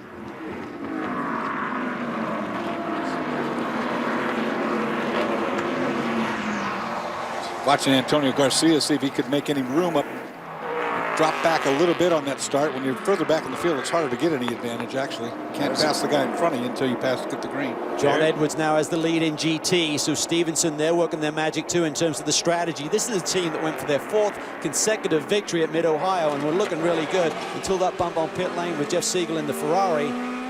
Boy, look at this. Anthony Lazzaro very much in the mix. This guy Cosmo right in front of him. And another Ferrari. Then that Whelen Corvette coming in there. 3 Ferraris, a BMW, a Corvette, a Camaro. Welcome to GT racing. Here comes a turn of BMW to help. Yeah. Anthony Lazzaro was on the outside of that uphill climb out of the boot. And I don't know if he got stuck out there or where it might have been a little bit of clag or whatever. He just couldn't get the Ferrari up to speed. Now he's got it going, though. Lazzaro and Oberlin trying to go side by side through there. That's not going to work. Anthony keeps the position. They still got a couple more laps at least, I would think, before the money can be, or the points gathered. Boris looking to the inside of Guy Cosmo down into turn 1. Not close enough. Got him here, though. Back to the DP battle. Look at that. There's Yackerman defending from the Red Dragon, who's trying to get laps back. Here's another look at that battle on the restart. There goes Barbosa up the right side. Look at the speed he had. He timed it perfect. He had huge speed there. That was incredible. Sarrazin knew he was there. He came so quickly. Watch him here. I saw him get this jump. Yeah, he's coming from third, remember? Yeah. I thought it was from second to first. Barbosa, I think, was third in the lineup coming to the green. Meanwhile, the 2 and the 90 also over there by the pit wall, scrambling for position. Well, Yackerman on the outside, he said, I don't want any part of this today. Everyone's looking at me. Yeah, they are. Tried to scrape him off on pit wall, but it didn't happen. Can't say that word. Wow, we're hearing that the 73 car did not follow the wave around regulation. It's going to a 3-minute 48 penalty. That's equivalent to a couple of laps here. That's incredible. And the number 80 True Speed Porsche with Kelly Collins going to be called in for a pit lane speeding violation. All that's going on as we tick away the seconds to halfway and those endurance championship points. And the crew chiefs will be on the radios, the engineers on the radio to these two boys, duking it out at the front of the pack, saying you got 4 minutes to go. If you can get to the front, or if you can hold the front in Barbosa's case, try and do it. Sarrazin's right there, though. I mean, he's up in the draft, and I think he's biding his time to some degree, but I mean, he's in position for striking. Let's get more on the 10 situation with Brian. Well, the 10's still way back after that shift linkage, probably early on, but they just stopped during that last full course caution. They had to do an emergency stop, then they pulled some good strategy. They waited and pitted after the GT cars got a wave around. They're now only 3 laps down, and Jordan Taylor now behind the wheel. Max Angelelli with a spectacular stint, lasting almost 3 hours, really helping them claw back towards the front. Like I said, only 3 laps down, but Darren Law, I don't think everyone is so impressed with Max's drive. I'm sitting here with Oz Negri, and Oz, you got together a bit out there with a 10 car, and they've been pretty aggressive trying to get their laps back. Yeah, I got a run on the 01 car and tried to, pass just before the bus stop, and I saw it was going to be a hard deal to pull, a hard pass to pull, and I just got drilled by Max. Max is, doing his deal, multiple laps down and doing his stuff. So I'm pretty upset. Our car was very good, and now we have, my steering wheel is all crooked, so the toe is totally out. It's a shame because we worked very hard on a good car for this race. How about, I see you've got ice on your ankle, and we know you've come back from injury. How is it on track? Ankle's good. I don't feel anything, in the car. It's just maintenance. It's all good. I'm good to go. All right, guys, they're good to go. Hopefully they have a good run here. And the reason Darren asked about that ankle is because it was shattered in a mountain bike training accident. Oz Negri, who hates to be out of the race car for any reason, had to skip a number of races early in this season while he was treated. Actually had to have his leg re-broken, believe it or not. That was back on April 9th and has been in rehab ever since. And obviously we saw him return to action at Mid-Ohio with a great run there. So when he's in the car, he's good. It's probably hurting him when he sits out like he does here with this longer race and doing different stints. Actually drove a couple races with that broken ankle and was wearing a hard boot walking around, but had to get it re-broken. Now we're hearing the 24 GT Audi will be called to the pit lane for an inappropriate full service. Look at Sarrazin. He has definitely got the hammer down. He's going to look for try and make a pass for this lead. Just over a minute to go before you'll get that bonus point. I'm guessing they'll probably start another lap. Where do we score it? At start finish? I have to admit, I don't know. I think it's at the start finish, but after the 3-hour mark. Right. So this could be critical if Sarrazin has a whole nother lap. I think so. Try to draw a beat on Barbosa. Sometimes you got to back away a little bit to get a run going because the 2 cars running nose to tail run the exact same speed. You can get some momentum, but you got to back away first. But you can't back up too far because you look back there and Brian Frizzell, number 9, is right behind this guy. These guys. Then Antonio Garcia right behind him on the 90, and then Sebastian Bourdais, 4-time Champ Car world champion. Here you go. Good run here. Coming as well. He might try the pop here, Calvin, down in the 1. He's looking, but you can't afford to throw away the race for just a single bonus point in the North American Endurance Championship. They've got a very strong car. Think of the race victory first and what sort of shape the car's going to be in. Try to set it up here to where you get a cleaner run up through the S's Try to use the advantage of the draft of the car in front of you and make that move down into the inner loop. Not close enough though right now, I can tell you. Just to confirm, those bonus points will be awarded at the completion of the lap after the 3-hour mark, which will essentially be when the leaders get back to the stripe this time. There's the number 57, John Edwards, leading the GT class. Yep. He's in good shape for the halfway mark. There's our Continental Tire halfway leader, Joao Barbosa. We score you no matter where you are on the track. We don't have a $100 check though. No. Well, I wasn't going to mention that. Bit too crazy. Now the 42 has been black flagged at the team's request. I think they're having radio communication problems. I know Wayne Nonamaker was not getting the call to come to pit lane during that caution period, so they're using the flag station to give that signal to their car. Black flag means bring the car in to your pit and find out what the reason for that might be. And one reason is that you can't have radio communication. Right. Sarazan looking. Here we go. Can Barbosa hang on for a couple more corners and get those 5 bonus points, which is doubled up here? It'll be 10. Garcia's looking at Brian Frizzell, too. He's right up underneath the back of him for 4th or 3rd, I should say. Right here. To the start-finish line. And Joao Barbosa, the number 5 Action Express car, will pick up the bonus points in the North American Endurance Championship, presented by VisitFlorida.com. And the championship leader coming in here, Scott Pruitt, is all the way down in 6th, so he'll just get the same as the rest of the gang that are behind these front 3. So that could be critical by the time we get to Indy. Tighten it up for sure. Yeah. Action Express did it this year. They've done it again. Just great strategy. Very sharp team there up on the box, led by Elton Sawyer, Gary Nelson, Ian Watts, some really good people. There's the 57, John Edwards. Robin Liddell started the car. 2-man driving team in this 6-hour race, but they will be the leaders at halfway in GT. And Tristan Nunez in the 00 Mazda 6 Skyactiv diesel will pick up the points, it appears, in the GX category. We'll be back. Back at Watkins Glen, live here on Speed, the Sahlen 6 Hours of the Glen. We're watching the battle for the lead. Joao Barbosa in the red, white, and blue number 5, being chased by Stefan Sarazan in the orange 8-star Corvette DP. Stefan's a quick study. This is his first visit to Watkins Glen, so he's watched last year's winner. He's watching his lines, and as we mentioned, not a lot of track time there this weekend. A lot of it was in damp or wet conditions, so Stefan's only going to get stronger as this race progresses, and he's starting to put the heat on for the lead. Tell you what car is quick though, Dorsey, that 90 machine. He's coming on strong. Antonio Garcia's been running some really fast lap times. He's all over the back of Brian Frizzell, haven't found a way by, and Brian's doing a good job. I thought he was going to get by coming out of the boot, a little wiggle there, but obviously that car's not bad either. Frizzell boys have really stepped up to the plate. A lot of pressure on them, a lot of eyes on them when they put Christian and Barbosa together. How the Frizzell boys do? Well, they had the fastest race lap at Mid-Ohio, and they run 3rd right now. Picking up the action in GT, Richard Leitz, Le Mans champion in that number 44, in 7th place, followed by Jeff Westphal, Rui Aguas, and Pedro Lamy.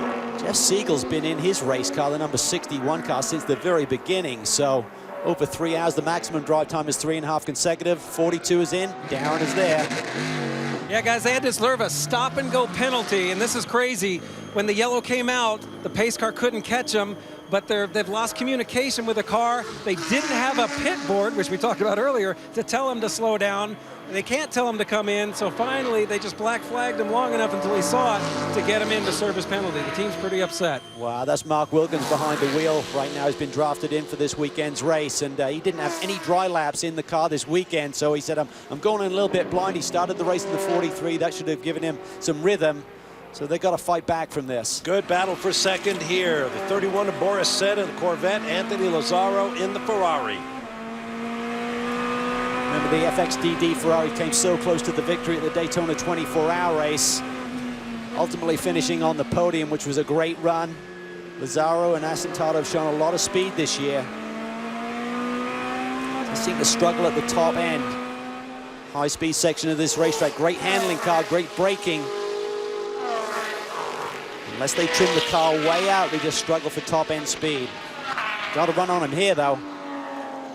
That's the race leader. The 57 of John Edwards just gone off your screen. Here, this is for second. The Ferrari gets it. Yeah, he does. He just had a great run up through the S's and got a great run on the wheeling machine to take that pass. We're hearing there could be big things in the future for Ferrari's GT program, particularly as a full-on factory effort. Right now the cars are built by the Michelotto company under license from Ferrari. But such is life in Maranello. There's so much interest in these incredible cars that it may become a factory program in the near future. See Oberlin there just hanging in the top 5 all day long. BMW look good here this weekend. Coming off that victory at Mid-Ohio. They also had a victory earlier this year at Circuit of the Americas. So it's been an up and down sort of season. It seems like some tracks the BMW is really suited to. Others, they don't seem to be a factor. What do you think, Brian?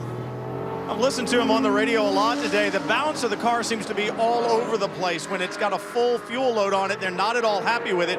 Seems to get a little bit better as the fuel burns off. So, like I said, it's been up and down. One of the reasons may be, surprisingly enough, we haven't had any rain. We've got a lot of dry running, a lot of rubber on the racetrack, and much warmer temperatures than we've had all weekend long. So right now, the track a little bit of an unknown. And the balance of that 94, while it's okay, like I said, it's very inconsistent. Also, we talked about this is the GT.R tire. They're only using it here in Indianapolis, so a little bit of a learning curve with that. It's not the tire that they've been running on for most of the season. That's Guy Cosmo up ahead in the black and green Extreme Speed Motorsports Ferrari. He's obviously been drafted in for the Enduros here in the Rolex Series as a regular competitor for the Patron team over in the American Le Mans Series, running the P2 category. Richard leads. I said to him, what do you think about racing in America? He said, I really enjoy it. He said, the trouble is I don't know any of the racetracks. I only know Daytona, Sebring, and Road Atlanta when he runs Petite. So it's a learning curve for him. You see Sarrazin a little bit wide there through. He was But he's got the lead, I think. I see him in front of both Action Express he does. guys. Yeah, he has got the lead. So as I said, he's a quick study. Yeah. Valiente was really impressed. He said, yeah, I had fastest lap today, but he said, remember, Stefan hasn't been here before. I think he's going to be right on the money come race time, and he's proven that point. Bunch of GT cars around, so I kind of think he got held up in traffic, or somebody got held up in traffic. Garcia up to third. You mentioned Sarrazin being a quick study. Wasn't he one of those guys who had one lap in the car and then went right to the top of the time charts in practice? Yeah, he's been really quick here this weekend. There's a wet track. It's like duck to water. Brian Till. You guys talking about Sarrazin moving forward, Barbosa moving back, and one of the problems right now for Joao Barbosa, too much understeer in the car. He was on the radio with the crew just a minute ago saying we've got way too much understeer. We need to work with the front tires on our next stop to get that balance back. And like I said, a lot of rubber down. The track conditions very different than they faced all weekend long. Also, and obviously we see gurney adjustments maybe to try and help that balance too. The nice thing if you got understeer, it typically means you can take out some of the rear gurney, which will make you a little bit straighter, faster down the straightaway. What do you think, Darren?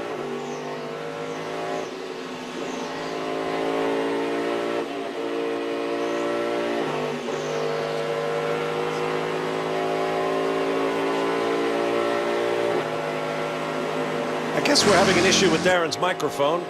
Hey guys, sorry. Up there you are. Hey, one thing I want to mention, you know, if you look at lap times, they started off at the beginning of the race in the 45s. They got down to the 44s, 43s, 42s. It's getting faster and faster and faster. And I know from experience, these guys had rain all weekend before the race. The track was totally green. As rubber gets laid down and as long as it stays dry, it's just going to get faster and faster, and it's a lot of fun to drive when you got grip like that. Speaking of rain, there is rain in the area, no doubt about it. In Corning, not very far from here, it's actually raining there now. Let's go to Brian. Now the 61 is in. Jeff Siegel finally out of this Ferrari. Mad Max Pappas taking over behind the wheel, but a little bit of delay on the stop. They're trying to get some data out of the car. Finally dropping it down off the jacks. It's got brand new Continentals on it. It's just taking a while. And that's going to be costly, but they wanted to get some data. They did a download with the laptop computers, and that just took a little bit of time. Wow, I mean, you don't want to be losing time under a green flag stop like that, so I'm not quite understanding that one. And putting Jeff Siegel in the car for 3 hours and 17 minutes approximately at the beginning of the race, when you've got a guy like Tony Vielander standing around, as well as Max Papis. Let's get down to the 42 pit.